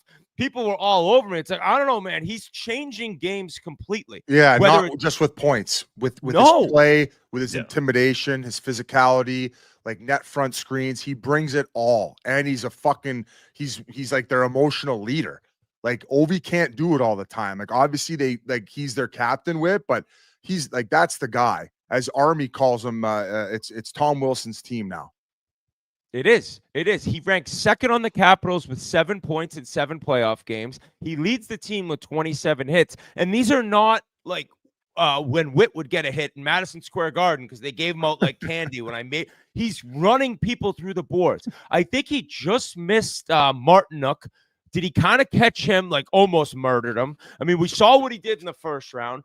You can't really handle somebody that big, that strong, and that fast. And when he's playing defensively how many times has this guy on the back check broken up a play, dived to save a shot against, constantly after every whistle in guy's face? I believe it was in the third period. He's just giving it to Jordan Staal. Staal was talking to him, but you could tell he's in the opponent's heads. And it's not saying that Carolina's like weak mentally or anything like that. It's just the whole team is constantly aware where he is on the ice. And Ray Ferraro on the broadcast is talking about when he gets looping and skating, the whole bench is like, heads up. Yeah. Like, you're constantly worried about this guy murdering someone on your team. And add to the fact that he can score. That pass to John Carlson, that's not a pass that like a lot of players in the league can make, specifically players who can also run around and dominate physically. So the unicorn thing in today's NHL, it's just a fact. And when you look at how Washington's won games, it's on Tom Wilson's back. That and Logan Thompson. He has been so steady, and he's sitting in net. He looks so confident. What he's been through has been so impressive. He lost a job in Vegas. We've talked about that. But now you have a team that they're on the ropes. They lose game 1 at home. You're going back to Carolina, which they are the best home team. I think LA may be right there in the regular season, but I think Carolina was number 1. That building is hard to play in. It's chaotic. They're buzzing around. They lose game 2. I think they're done. but Tom Wilson and Logan Thompson carries him through, and John Carlson with that goal. Not a hard goal to get, right? Empty net because of the dish by Wilson. But man, this team it's scary. They're scaring me. They're scaring me, and I thought they might be in trouble after game one. But Keith, what do you got? Game one, just to touch on Thompson, game one, they had 14 shots on net, Washington, the entire game. It went to overtime, 14 shots. So he's getting peppered, and he just looks like one of those guys. Like the more shots, the more comfortable he feels. But he's making the big saves too, the game changer. Like he made a couple last night where it's third period, you know, could tie the game, and just to have a guy like that, I think we've got a lot of like inside, cameras in the locker room with Carberry, and he's always pumping his tires and stuff. But he just seems like a guy like Cujo that's just calm, and he sits there, and the coach is pumping his tires. He's like, yeah, thanks guys, just doing my job. So he's been amazing. I think besides Tom Wilson, he's probably been their best player, and just to have the focus that you have to have in that game one of where your team doesn't play great, you get 14 shots on net, and to come back last night and to play the way that he did, he gave up one, right? So it's like he's been amazing, and that team's really rallying around him, and I think if he gets hot like he is and not letting in goals, like they're going to be a problem to beat. Going back to game one, that winner. I was tweeting online a little bit. So the winner was a point shot. I believe it was it Slavin who got the credit for the goal. And a little bit of traffic in front. Thompson probably should have had that one, let's say. But the thing that stuck out the most in the first two games were the amount of block shots for the Capitals. So in game one, they had 32 blocks, and I believe in game two, they had 33. Compared to where in game one, like Carolina had 9. Like obviously, because from a puck possession standpoint, we know what Carolina's MO is, right? Let's just fire pucks, fire pucks, fire pucks. What I think that they should try doing, if they continue to have a hard time putting it in the back of the net, is second sticks. We talk about the mixer all the time, and that's probably why that first one that I was talking about, the Slavin one, went in, because you got guys there, hard to track the puck, you got bodies. Well, I would say advantage to Washington as far as how big their D are and how well they're able to box out.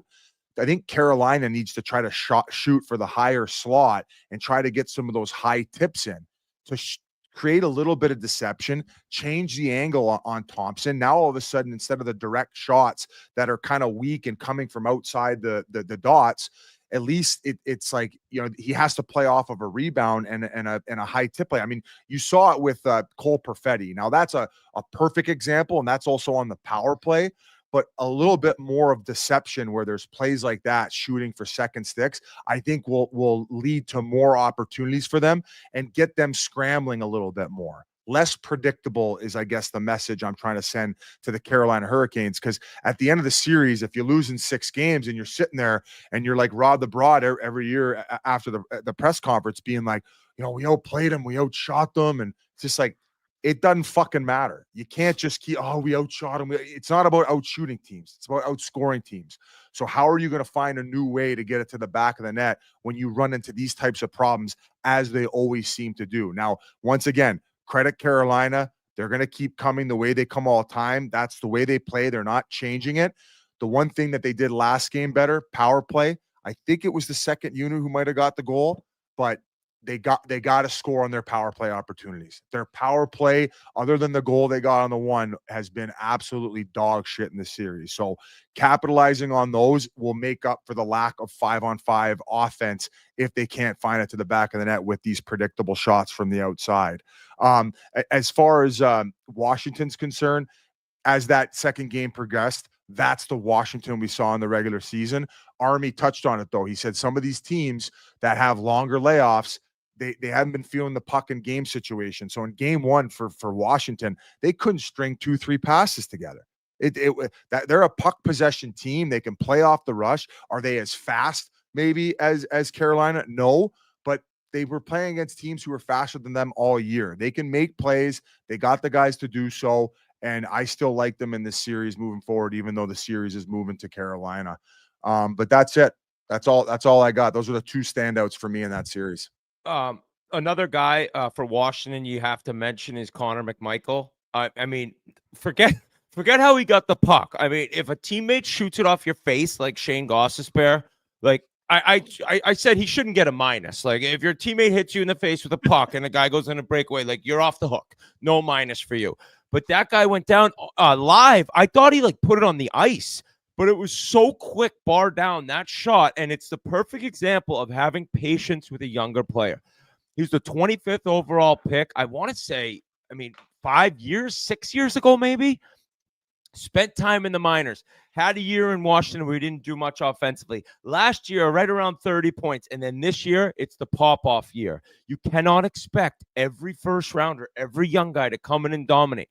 This kid has grown into his body. He's stronger. He's faster. And he's got 4 goals in the playoffs now. That is a player that has changed Washington. Right? When you're looking at this season and yes, all the moves they made and everyone they brought in, him taking that step is one of the biggest things. And I bet you Carberry would say the same thing.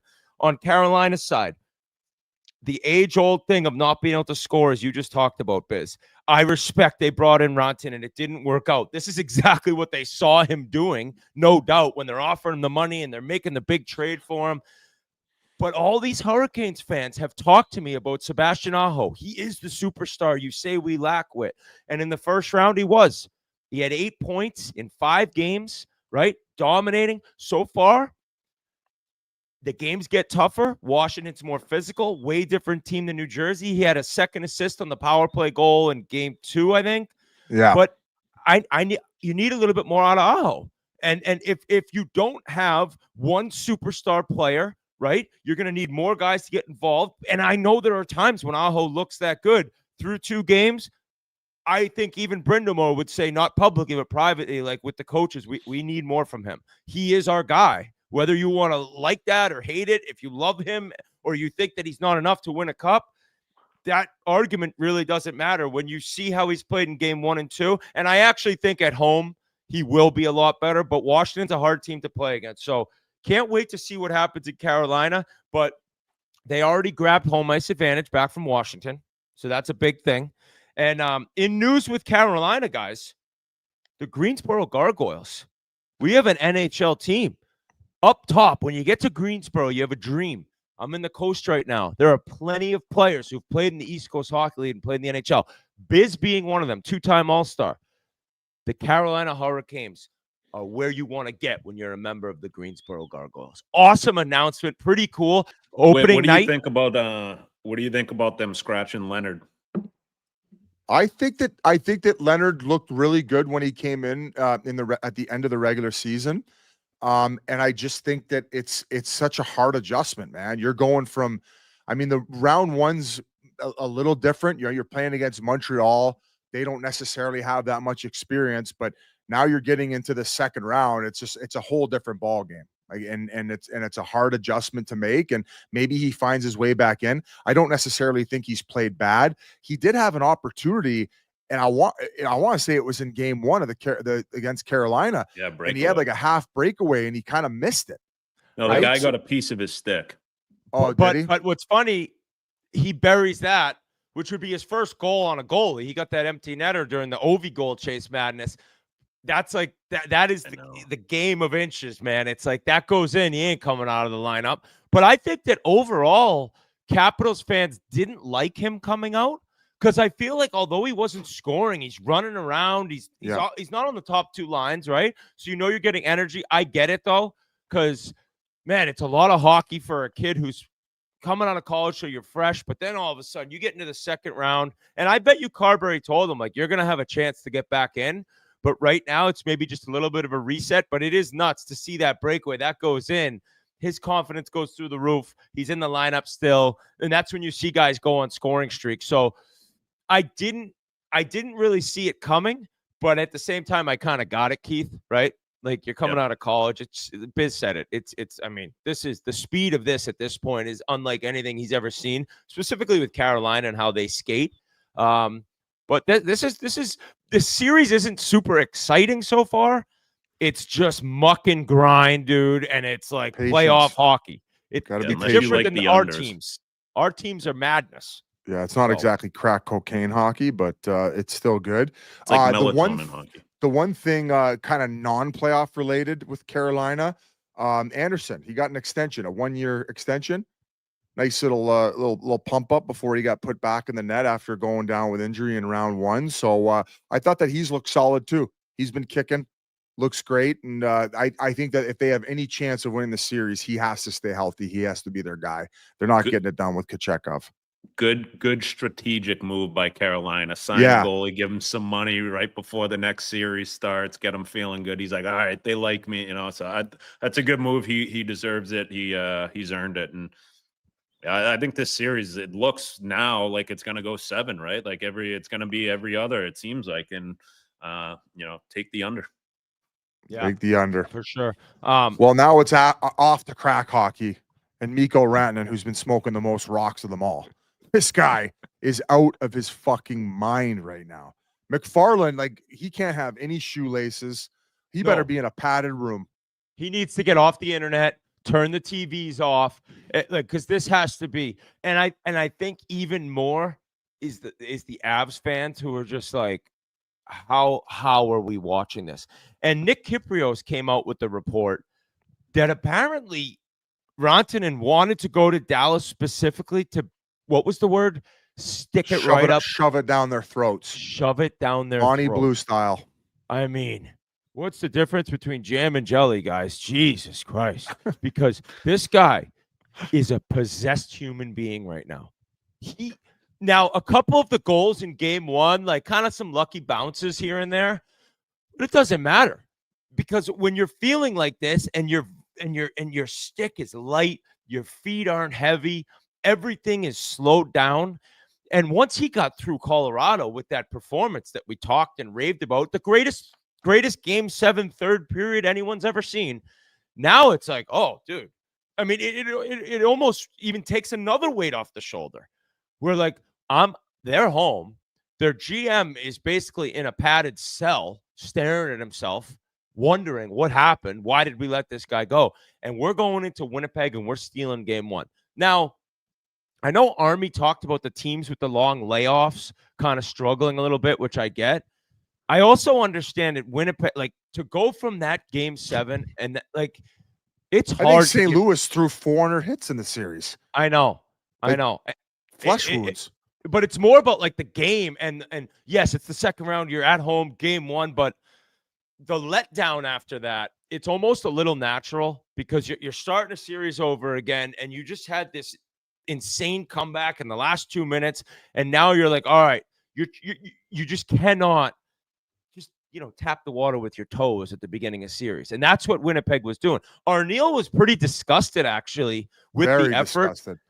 I think he's just annoyed because there's no consistency to their game like there was in the regular season, and their foundation is built on structure, and they're having so many structural breakdowns that are leading to goals and other problems, like having to take penalties and like odd man rushes. Like, this is a team that would put your nuts in a vice. Like, we talk about Florida having the anaconda chokehold. Like, that's what the Winnipeg Jets do to you in the regular season, right? And not oftentimes are they even allowing these east to west passes that Hellebuck has to deal with. And people might say, well, that's in the regular season, and half the games you're playing against non-playoff teams. And yeah, like, now all of a sudden you're dealing with teams that are incredible off the rush.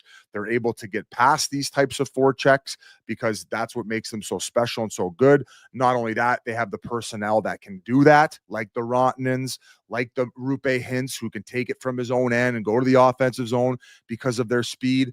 So I think that his frustration is just stemming from the fact that going back to the St. Louis series, and now all of a sudden in game 1, they keep putting themselves in these brutal situations because of small breakdowns throughout things that they were able to do throughout the regular season, problem-free. And once again, game 1, I feel like Hellebuck should have had maybe 1 or 2 of those goals. Like that one that Rantanen is battling with the defenseman in the crease, and he's able to just poke it home because it falls out. Second one? Yeah, it falls out from under, like him trying to cover the puck, and it just lays there in the crease. Like, look where he is. Rantanen's got the whole net to poke it in. Like, I hate just continuing to put the blame on a goaltender. Like, I'm not picking at the low-hanging fruit here. Can we agree that he probably should have had 1, if not 2 of those saves against Dallas in that game? Wasn't it? The second one was the tip. It went off someone's foot. I'm talking about the one, I think it was the first one. Rantanen's in the crease battling with a defenseman, and he's able to just get his stick free and poke at it. And people are like, well, defenseman's got to tie up his stick. It's like, bro, he's tying up the guy. He's got no leverage on his shot. All he's doing is fucking poking at it. Hellebuck's fucking outside of the post to post. Like, come on here. Well, he slid over. He slid over for a one-timer from Dadonov, right? And then it leaked. I don't know. I don't know how leaked much through him. blame you can put on him for that. I think more the one that I don't know. It's tough because he's sliding across them. He made a good save on. It was Dadonov, I think, right? Yeah. Makes a good save there, and the rebounds there. I don't know. I think you're picking on him. Am I picking on him? Yeah. Well, put it this way, Biz. He was better than in the first round at all. The problem for the Jets is they hadn't lost a home game yet. And if you're gonna have worries about what's going on the road based on that St. Louis series, like it's hard to lose game one. Now, on the bright side, Scheifele came back and looked phenomenal, right? You got to think that he's only going to get better game two with how poorly they played. Actually, can we play the Arneal clip? Because I'd like to see it again. You can tell the disgust, G. There's a lot of sloppiness to that game. That did not feel like a playoff game in game one and round two. That felt like game 45 in the middle of December. It obviously we know the high that we were on coming off that St. Louis game, but man, this is the playoffs.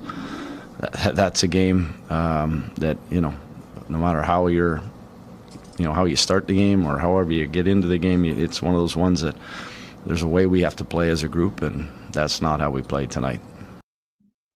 So I expect a lot better effort game two. But yeah, you have to win game. You have to win game two at home. I mean, just based solely on what they did on the road in St. Louis. Like, how are you going to trust that they can go into Dallas and beat a way better team on the road if they couldn't even get a game? They couldn't even make it a close game on the road against St. Louis. So they're going to need to be a lot better, and they're going to need Rantanen to get off whatever finished gas is being sent over to him. And like the guy, even though some of those goals were lucky, that's what happens when you're in this sort of run. Everything you touch turns to gold. So I expect a better effort. Ottinger's solid though, man. Like everything about Dallas, they are a true Stanley Cup threat. They look phenomenal. They got by the biggest, baddest test in the West in terms of their mind in game one, and now they're just cruising. And Heiskanen still hasn't played, so I don't know. The first goal was the Niederreiter's goal was a little shaky. I didn't love it from Ottinger, and then the Scheifele goal at the end of the game, that's no one saving that, right? But I was a little worried after that goal went in. I'm like, oh boy, is the horseshoe going to fall out of his ass? But after that, he really dialed it in. I thought he was amazing for them. Gave them chances to win the whole game, making big saves at the end too. So if he's playing like that and Rantanen's playing like that, if they get Heiskanen back with, they are going to be an issue. Yeah, they're very, very big problem. Morrissey is actually expected to return into the lineup for game two. And Scheifele scored end of the second period. So third period, Ottinger was there. So we'll see. Winnipeg needs to get a win. They need to get a win at home. So the other one I was thinking about was the Sandberg one where he ended up getting the deflection on it and it went through Hellebuck's 5-hole. But I'm going to say, boys, that cross-ice pass over to Dadonov, it's not a very fast pass. He's got plenty of time to slide over, and he overslides, and he's completely out of the net. Like, I'm not picking on him, but I'm also saying is if he's a Vezina winner and he's one of your star players, like those, in my opinion, are the ones that need to be made. Like just the way that you would say that about Bob, just the way that you would say that about any starting goalie. Like those are the ones you need. When you're leaking oil and a play like that happens, you gotta suck it up. You can't be letting it dribble right beside you for an easy open net tap in. But I digress. That's all right, because we can now talk about Biz, your favorite shoes. Noble. Noble is a footwear brand for training and for daily life. Built to support you in your pursuit of physical, mental, and emotional strength, Noble celebrates a no bullshit approach to wellness. With options across training and lifestyle, Noble has options for everyone. Whether you're Biz who loves the outwork edge, that shoe's great. There's the all-day ripstop, the all-day knit, the drive mesh, the drive knit, the journey, Exclusively for Spittin Chiclets listeners, No Bull is offering 30% off your order. These shoes are comfortable. They look great, easy to work out in. For Biz, easy to go on his hikes in and his breathing exercises. He's always got his No Bull on. Look at these bad boys. 30% off. 30% off your order for Spittin Chiclets listeners. Visit nobullproject.com/chiclets for 30% off your entire order. That's nobullproject.com/chiclets for 30% off. Do it right now. Biz, you love the No Bulls. Oh, they're unbelievable. Just if you want to boot around town, get errands done, if you want to go for a hike, they're the multi-purpose shoe. Whatever you need them for. Go to the gym, like you said, do your namaste breathing exercises before a big Leafs W on the road in Sunrise. Whatever you guys want. Whatever you, right. as long as you're not getting harassed by Keith. Or yeah, even you can wear them if you're getting your head massaged for 3 hours during your favorite team's playoff game. Doesn't With matter. a dress shirt as long as on. with a dress shirt on. I got it in my bag. I didn't want to wear it today. I don't want to, you can only wear it so much. You don't want to win wear it in with the the end. luck too early. Save it for puck drop. Quick hits portion of the show. There are some people very upset. Joel Quenneville is back in the NHL. And I think it's an incredible hire for the Anaheim Ducks. I don't really care what you have to say, and I understand people have their opinions, and you're right to have that opinion. For me, the guy has been away from the game for a long time. I believe him when he says that he realized how much he fucked up and that there was an enormous mistake made, and we've been over that a bunch. But, I mean, he was going to be back in the NHL at one point, and he got the okay from the NHL commissioner. And at this point, I think this is a guy who's won 3 Stanley Cups. People have loved playing for him. He brings energy, he brings enthusiasm, and he's won everywhere he's been. And Anaheim has a young core, similar, and I am not at all saying Anaheim is ready to build a dynasty the way the Chicago Blackhawks did. But when he took over there, it was a lot of similar age guys, right? And they ended up bringing in veterans like Hossa. Brian Campbell had already been there. But I think this is a great hire. I think it's exactly who Ducks fans wanted the Ducks to hire. And I look at this team and what they could do in the next few years. And my bet with Pasha that the Ducks will win a cup before the New Jersey Devils, $5,000. This is exactly who I needed them to hire. So, Biz, I don't know if you have an opinion on this. There are people with certainly many different ones, but he's now behind the bench of an NHL team. Yeah, I mean, you kind of touched on it. You said you understand like some people's frustration, especially if they've been involved in something that Kyle Beach has been involved in, right? Like that's something that's going to scar you and affect you for the rest of your life.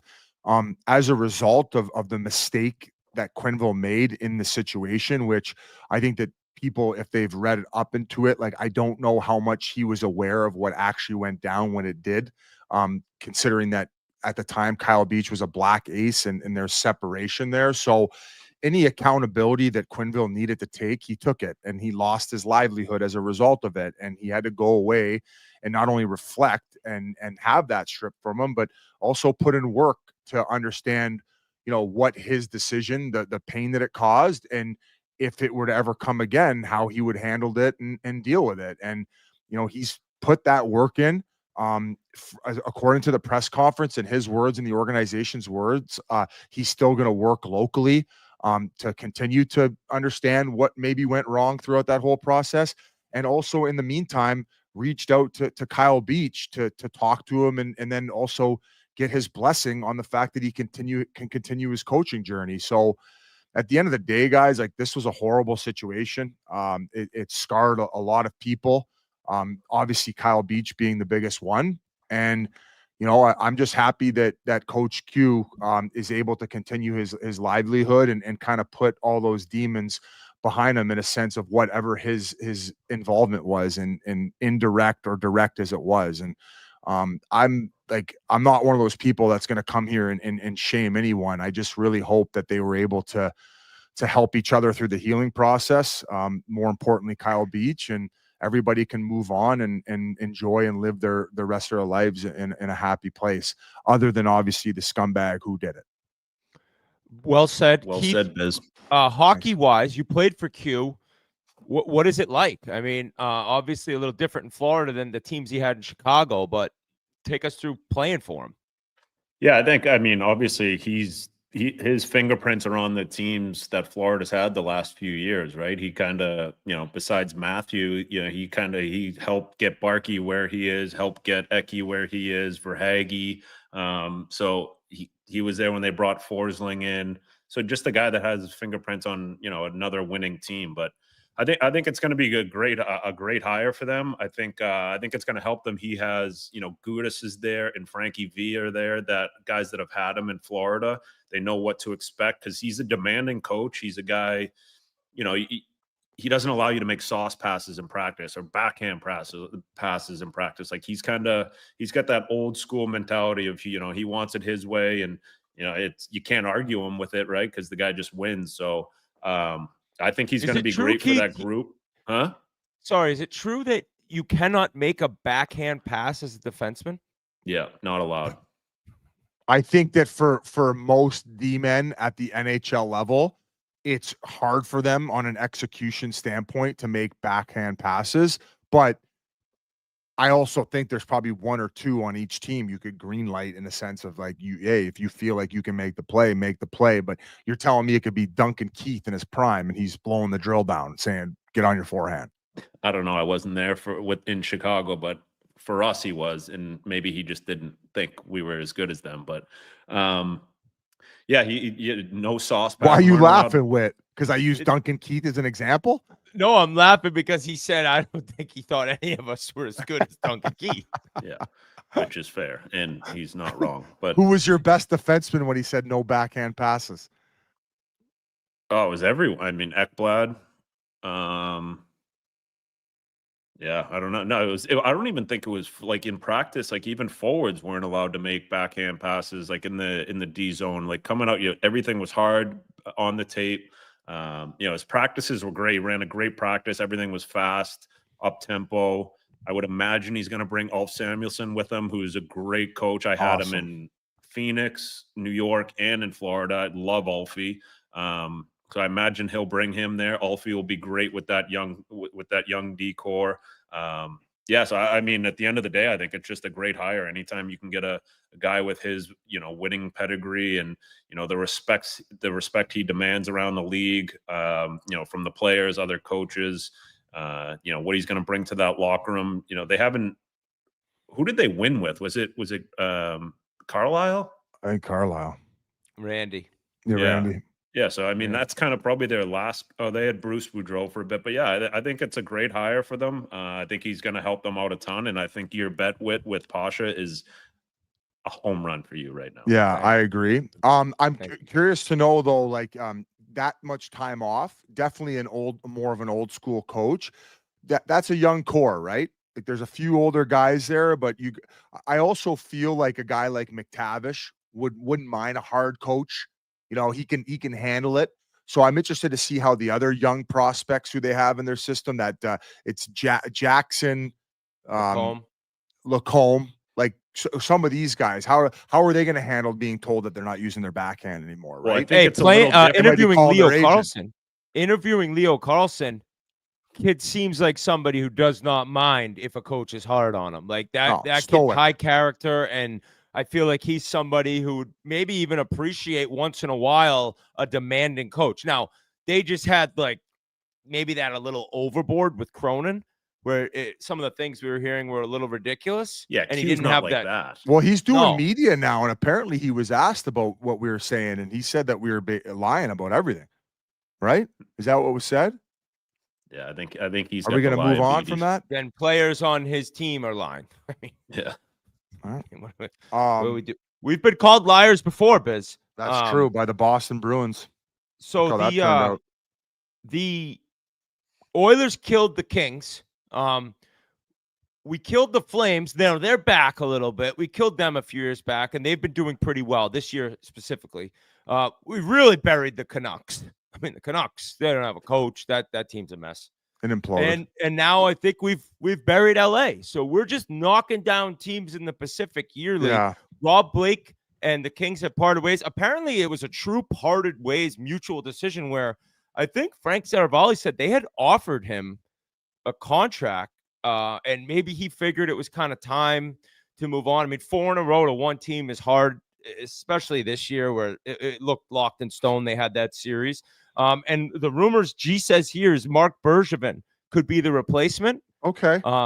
Yeah, so we'll see what happens with LA. I still think LA, like, they're in a good spot. Yes, Doughty and Kopitar are older, but you got to get Kempe signed, and then I mean, can Kempe be I as said good? 10 million a year in the chat. I and laughed guys at were you. Like, you guys laughed at me, and I'm like, I think he might get fucking 11 and a half. I think it's like he should be higher making than more than that. Elias Pettersson. Yeah, Like, yeah, right? Like this, he's the future there. yep. You gotta lock him in. Sucks to hear about Blakey. Well, like I guess hearing that it was like a mutual decision. Like, I guess like it's not even like taking onus for what happened in playoffs. It's more maybe just like, hey, like, you know, my time is done. It's a lot of work, man. He had a long career. He's been doing it, you know, since he retired, basically. And fuck, you got to be turned on all the time and glued into the hockey world. So maybe he just wants a little bit of a break, and kind of seemed like at the time when it was announced, falling on the sword for the Hiller fumble as far as coaching in games 3 and 4. But yeah, tough times for LA, and yeah, their Oilers own their shit.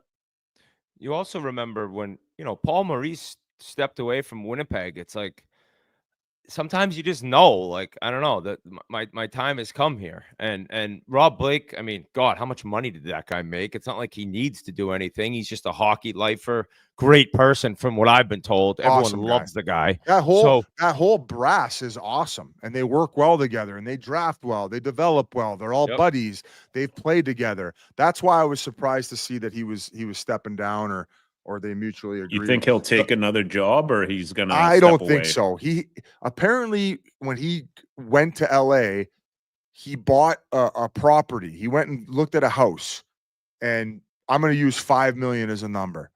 And, you know, he was obviously making enough money at the time, and it was on a double lot. And where do they all live? What's the area called? Hermosa, Manhattan Beach? I think it's Manhattan Beach. And he buys it, and I think that the house now is worth 30 million bucks. Like, it's insane. It's one of the most beautiful properties there. It's a double lot, which is extremely rare. So as far as like money and how he's doing and how he's chilling, he's in the top echelon of like career earnings and how he did away from the game. So he's going to be chilling. He's going to be chilling big time. Breaking news here. Nicholas Waugh will have a hearing tonight for the cross-check to Edmonton. Now, some people thought maybe wouldn't be suspended because he's kicked out of the Game 5 major. I'm like, what are we talking about here? That is maybe the most blatant suspension I've ever seen. I think one game, considering Frederick's not hurt. Am I fucking up that they don't go based on injury, or they do? I always mess that up. I don't think they go on based on injury. They go on intent. Okay. So I think one game. Do you guys agree with that? I would say one game, and then send him to dental school to help him out with his root canal, and that's it. And we call it a day. As far as quick hits, the one that I really wanted to get to, and it kind of been festering, and I think this has been a couple weeks since both of them have spoken to the media, was the Detroit Red Wings. I'll throw it over to you if you have like more of like a breakdown of like the timeline in which it was said. But basically, it went from Dylan Larkin saying that he thought that they could have added more at the deadline to give the team a boost, to then the media asking Yzerman about it, let's say a week later or days later in a different press conference, and him rolling his eyes saying like, I was looking to our leadership group for that boost, and they didn't bring it. And if anybody was watching the games, essentially their play dictated the fact that we didn't make playoffs, like when we lost 9 of 11 games down the stretch. Is that kind of like Cole's notes, what you had written down? Yes. And I don't remember, and maybe the chat can let us know, like, obviously the postseason press conference exit meetings for a team with expectations and a team who needs to get over the hump at some point and get in the playoffs, they can get a little contentious with media sometimes. And this is an original 6 market. Yzerman's a true legend in the game. I don't remember like a captain coming out and almost calling out the GM in a way like that. And I kind of get Larkin's point, right? Like, we're looking for you to add something. If you remember, I believe they got was it a couple years ago when Ottawa waxed them back to back, and Yzerman's like, that's when I knew I wasn't going to add anything. Well, this year, I think the fan base and the players, obviously, not I think, based on Larkin's comments, that deadline day is exciting, right? You're thinking, we're going to get something here. We're going to add something, and they didn't. And Larkin made it clear that the whole room just, it's kind of like the balloon popped a little bit. Like, what? Like, we're not doing anything to help. And then to see Yzerman come back and almost, I don't want to say call out the leadership, because I didn't see that quote exactly, Biz. It's kind of an odd end of the year, right? You got your captain and your GM obviously disagreeing on how the trade deadline was approached. You have, what is it? Is it 8 years, 7 years without the playoffs in Detroit?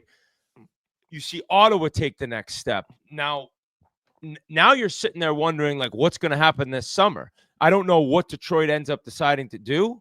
I don't know if Yzerman thinks there's got to be big changes until they can become a contender and look to add guys in the deadline. I think they have some awesome prospects that should be ready in the near future. More just concerning for a Red Wings fan to see the captain and the GM disagree that much at the end of the year. So I don't remember. And I think saying disagreeing is putting it lightly. I think that that is a spark to something. Where there's smoke, there's fire. And I saw a clip from Cam and Strick, and I agree with them. Like, it felt like they were saying, like, at what point, like, do you not take into like a Hall of Fame playing career into account, where if you're being asked questions as a general manager, like, you could see that he was getting frustrated with the media, and he was kind of like rolling his eyes and like that's a stupid question. Like, this is nonsense that I'm being asked that, where it's like, I don't know, man. At a certain point, I think that people are going to separate that and say, we don't care what your past was as a player. We want questions answered about what's happening with the fabric of this team. And I'll just say this, like, I think bringing in Patrick Kane for what he's going to do as far as rubbing off on the players in the locker room, first ballot Hall of Famer, for those guys to learn off of him, that's a great move bringing him in. Do I think going out in free agency and getting a guy like Vlad Tarasenko is like the best needle moving signing? Not necessarily. I thought he did a great job in Florida because he got to go there and just be like a little piece and was surrounded by all the rest of the guys. I think that he had his moments, but I don't feel that he's went out there and helped surround the top three forwards with other incredible players. Now, it could be a few years here till his drafts, and I believe he's had like 6, 7 total drafts his own. Sometimes it takes a year or two to put your own guys in place to draft the guys that you want to draft. Well, let's see if maybe some of those guys come to fruition. But for him to kind of get snippy at like Larkin specifically, I guess, and then the leadership group, if they had, I wrote it down here. They had 96 goals between Larkin, DeBrincat, and Raymond. And towards the end of the season, we had them on a broadcast, and they had accumulated, I believe, 41 to 42% of the team's goals, where they either factored in them, or maybe even their goal total was 42%. So if you're saying, well, I'm hoping for a little boost from those guys at the end of the year, it's like, well, tell me a successful team that had 42% of their offense coming from their 3 best forwards and goal scoring wise, and then it really dropped off after. So in a point, I kind of agree with Larkin. Like, why wouldn't you try to go make a little bit, maybe more of an aggressive move in order to go get a piece that can help them win now? Like, other teams have done it. So, and then going back to what Cam and Strick said, it's like for Larkin to question it publicly, not crazy about, but for the other reporters to be asking questions like this and then maybe see his reaction, I don't know, man. At a certain point, you gotta fucking stand there and take the lickings if you're the one who's been in control for fucking 8 years. Like, what's happening here? If they don't make playoffs next year, who do we blame then? Okay, not next year, the year after that. What do you think, Jans? Yeah, I honestly, I respect the shit out of Larkin for doing it, because at the end of the day, it's his career. Like, Stevie Y already had his playing career, right? He won, made the playoffs every year probably, and that's what they were used to in Detroit. And Larkin's kind of came in. I think he made it his first year, and then he hasn't made it since, or something like that. And, you know, for a guy, and he's the captain of that team, to go out publicly and say that, he wasn't happy that they didn't go out and get guys at the deadline. It didn't show them the best, leadership, I guess. I think it's very admirable of him, and just to, put his nuts on the line there. And, because I think he's like, okay, this is my team. I got to get this team back to the playoffs. I am sick of being done, in April. I want to be playing in these meaningful games. So I really do give him a lot of credit for that. And I think what did Stevie say? Something about, he was like, well, Montreal didn't make any moves. They made the playoffs. So it's like, you can't, like, every team's different, right? Like they could have easily gone out and got somebody. Like they could have, traded away these good prospects that they have and got some players. And I think if you want to show, because we've all been in a locker room where, if you're at the bottom of the league, you're trading everyone and it's coming. And then if you're in a playoff spot or close to, your team's going out and getting guys. And when your GM goes out and gets them, you're like, okay, he's all in, we're all in. Let's fucking go for this guy. So more than anything, I just kind of respect the fact that Larkin's kind of taking it by the chain and saying, listen, this is my career. This is my team right now. I want to be part of it. And, I want to make this team get better and help in any way. So kudos to him. And let's look at the guys they brought in. Okay. And like, I was a plug. I'm not insult. I'm just saying, like, these aren't exactly needle movers. I said the Tarasenko one. Andrew Kopp. Don't mind him as a player, but I mean, he hasn't exactly been unreal since he's been there. He dealt with some injury this year, 10 goals, 13 assists. Ben Sherratt. Yeah, he's a steady stay-at-home defenseman, probably there to help Sider out and, learn from a veteran, but not exactly a needle mover. Justin Hall came over from the Leafs. Not exactly a needle mover. Jeff Petrie, well, he's on the back nine. Like, at what point? How about and Red Wings, sorry to interrupt you, is they traded Wallman and they had to give up a draft pick to trade him for San Jose to take him. Now, he wouldn't answer that question. That was an interesting part of that press conference where that was a great something question. Happened there. I shouldn't say something happened. There was something about Wallman that Yzerman made it pretty clear, like, I didn't want him around. And Wallman gave quotes after the trade saying he was heartbroken and shocked. Who knows what actually went down there? But Yzerman at the press conference, he wouldn't go into it. He made it very clear that that was a move that he felt needed to happen. Well, you see how Wallman's playing right now for Edmonton. I think Wings fans have a reason to be like, well, what the fuck? I mean, would they love to know the story? Yes, I think as most people would. But something was going on where Yzerman decided, not only am I going to get rid of this guy, I'm going to give a draft pick away for him. I'm almost curious sometimes if that switch, right? And I would compare Stevie Yzerman's switch and his mental strength and his like psycho-ness about hockey. I would compare him to Nate. He seems like he's got a demeanor like Nate. No nonsense.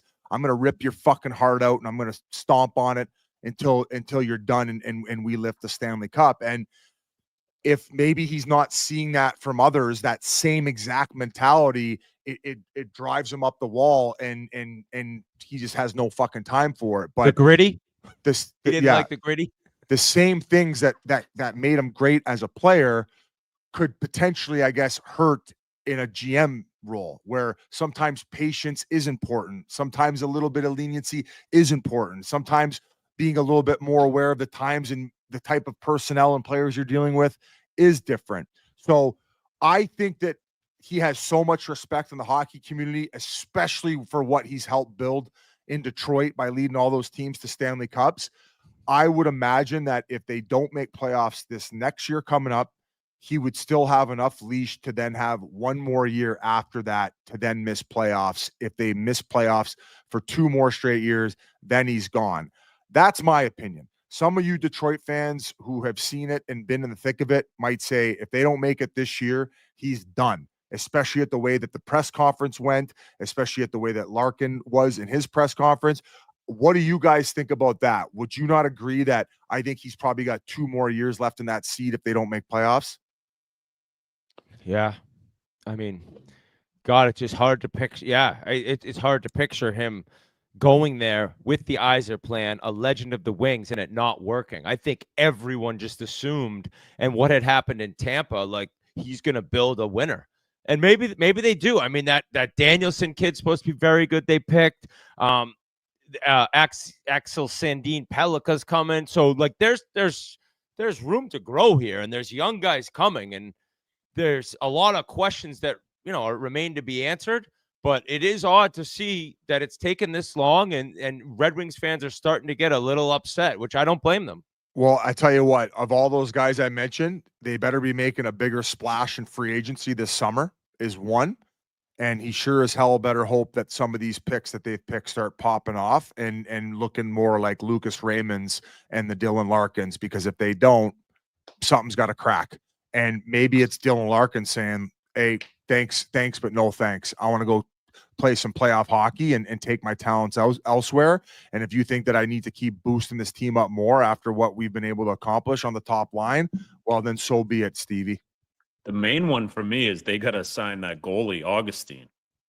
Like it almost seems like he's going back. Well, they have so there's another thing. They have both their goalies signed for next year, and probably a reason why he's like, well, I'm not playing in the minors. I got to hope for an injury.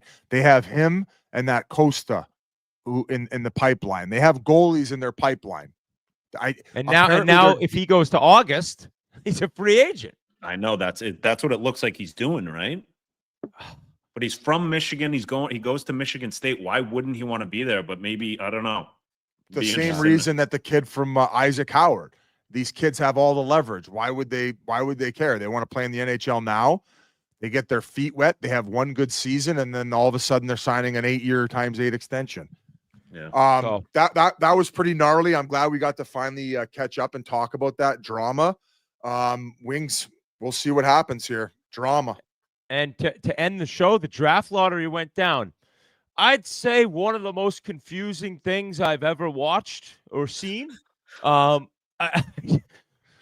to the league for trying to switch it up, right? It was a different idea. It was just a little confusing, where I think most people were, I think Merle said, just like have the certain amount of numbers for each team and then like have their logo on it when it comes out.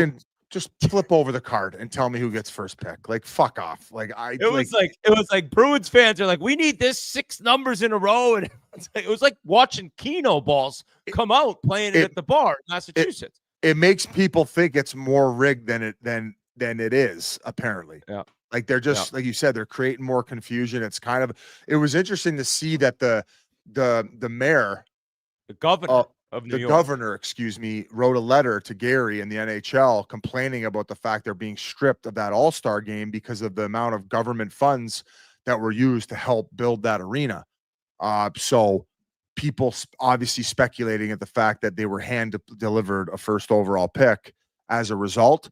I don't know if the first overall is that much better than the second and third. From my understanding, it seems like there's 3 consensus first overall picks. It could be either 3 guys, and they're just going to go 1, 2, 3. Is that the same thing you guys are hearing? Well, it's funny. I looked at it because you get the first overall pick, and it's, oh my God, the excitement for the fan base. I looked in the last 20 years, the number 1 overall picks. I have 11 guys that are true.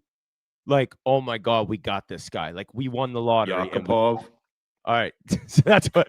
So it goes Ovi, Sid, then Eric Johnson, right? That's not what you think first overall. This is no disrespect to any of the 9 guys, right? Kane, that's 3. Stamkos, 4. Tavares, 5. Taylor Hall, we're talking first overall. No. Nugent Hopkins, no. Yakupov, no. Yes, the Oilers had the first overall pick 3 years in a row. McKinnon, yes. Ekblad, no. McDavid, Matthews, yes. Heishier, no. I have Dahlin as a no. Maybe I'm just so off there because it's Buffalo. Hughes, I have as a yes. Lafreniere, no. Owen Power, no. Slavkovsky, no. And Bedard and Celebrini, I have as yes. Do you guys get what I'm saying? That this year seems to be like, and buddy, some of those names I just mentioned, incredible careers. But you're talking first overall. It just shows it's not a guarantee that you have this full-blown organizational franchise-changing player. Correct. Now, this seems to be that way. Maybe this Matthew Schaefer turns into Heiskanen or Makar, or maybe Misa is a 50-goal guy. I don't know that much about this draft, but what I've heard is it's not Gavin McKenna next year. So We'll Okay, see. interesting. People, I mean, I don't know. Do you disagree with any of those? So let me give you the names. I don't know enough about, like, that's not my No, I'm world. saying of the guys that Oh yeah, true number one pick. Pasha's losing his mind right now and saying no Nico Hischier, sober up with Jesus fuck. That's what Pasha wrote. So Hold on. What do you guys? Is Hischier? No, I agree with you. I agree with you on all those. Amazing player. Is he Yeah. one of the 11 guys I just named? No. Biz? you're in what sense? You're saying like a guy who's going to Franchise True altering. number one, like a. I would say he's on the cusp because like he's like a I'll give you he's that. he's like in a the same 75, he's in the 80 same point. thing as Ekblad and who No, else? I would- maybe. Darlene. I wouldn't even put Ekblad there. But But he's I'm won. talking He's won, Crosby, Ovi, Stammer. I- Dude, yeah, Matthews. no, not those. Not, and I would actually put Darlene and Nico in that second tier right Yes. down Yeah. until we see otherwise. And when they get, I view Nico Hischier like the Sebastian Aho, like kind of not quite on the top tier franchise changing. And You're if you getting a wanna check my 70-point picks- guy who plays both ends of the ice, and Yeah. he's a great 200-foot player. If you want to chirp my picks, maybe take off. Jesus Christ. What the hell? It's been a I long think your stream. list was perfect. Bedard. Maybe I don't know. No, Celebrating one year. I but think he he's looked- gonna. I think Bedard's gonna pop off next year. All right. I So think he's gonna great pop show, off. boys. Cruz Armstrong, drafted in the Yes. first round by the Seattle Thunderbirds in the U.S. Priority WHL draft. Congratulations, Cruz. Awesome for you. I know you're. It's funny. I asked Army stayed over at my house the night of Oilers Vegas game 1, and he made I was like, how good is Cruz? Like, and he just obviously downplayed it, but happy for him, man. That's awesome. He stays in the United States, which I know Army said he was hoping for, and we'll see what he can do now. I don't know if I don't think you play in the WHL yet. But Brock congrats to Cruz. Lesnar's kid was drafted too. I believe his name is Duke Lesnar. Oh, Yeah, I he's wouldn't gonna be wanna a. fuck Hey, with that Whit, kid. how is he drafted in the dub if he lives in Pittsburgh? It's an Because- Yeah, it's a special draft. Like you're able to pick what league because No, Army it's play in because the Army Western League. played there. Yeah, Oh, But- I heard it was because they know how much of a crazy hockey dad Army is, and they want him as far away as possible. doesn't matter where the team is. It could be in fucking China, and he's fucking into the mix. He loves it. Yeah, He wants to know Army what's will going be on. there. Army will be I there. bet you if I had a kid in hockey, I'd be the same fucking way. I was kidding. I don't know what Army's like behind the bench. Oh, he's a lunatic. Okay, But yeah, congrats to Army. That's huge. That's gonna be awesome following his career when he's playing in the I dub, know. drinking know. beers, throwing both ways. Just headshotting guys like his old man. Yeah, just giving him the Ekblad elbow. All right, guys. Great show. Unreal show. Cujo. Biz, Keith, stay calm tonight. I can't wait. I cannot. It's so nice having a night off too. I'm like, I need tonight to just like watch and just as a hockey fan, just looking for good games. It's not life or death. So everyone, who do thank you you like for tuning tonight, in. Whit? Who do you like? I like Florida, but I think I don't think they're gonna blow them out. I think it's gonna be another incredible game. And I just want to say to all Leafs fans still listening, ignore the idiots like while Jans isn't too bad, at least publicly, Merles is starting to do the reverse mush and also trying to spread lies that, oh, Leafs already think they got the series won because William Nylander went to the beach yesterday and got a little bit of sun, a little bit of vitamin What's D. wrong with that? Apparently Merles doesn't think that that's good. He thinks that they're checked out of the series. I said to Merles, send me pictures of them with margaritas in their hands and getting tugged off by their Thai masseuses like I was after game 2, and then maybe we'll talk about them thinking the series is over. It's called the big blue pill. The ocean is called the big blue pill. It helps inflammation. It helps everything. Get in there. I get in there every day, Biz. Yeah, I guess Merles is anti-recovery. He's like the old school way where he thinks you should be at the elbow room gassing a 2-4 of beers, but they decided to go chill at the beach. But I guess they think that the series is over. So Merles Matt Murley, has a ladies bigger and gentlemen. problem. Merles has a bigger problem. I think he sits at home and watches the elbow room live cam. Yes, he does. Like he's just like, I want to be there. I want to be there. He just like he says he's watching the World Championships right now. He's staring at the Elbow Room live cam, and he's hoping to see some Leafs drinking some beers and some Pink Whitney. So he's basically TMZ. He's TMZ. All right, guys. Awesome show. Great catching up with you guys, and good luck to both of you tonight. Let's just hope for a fair game. And after all, Cut it. That's it. you're my wonder.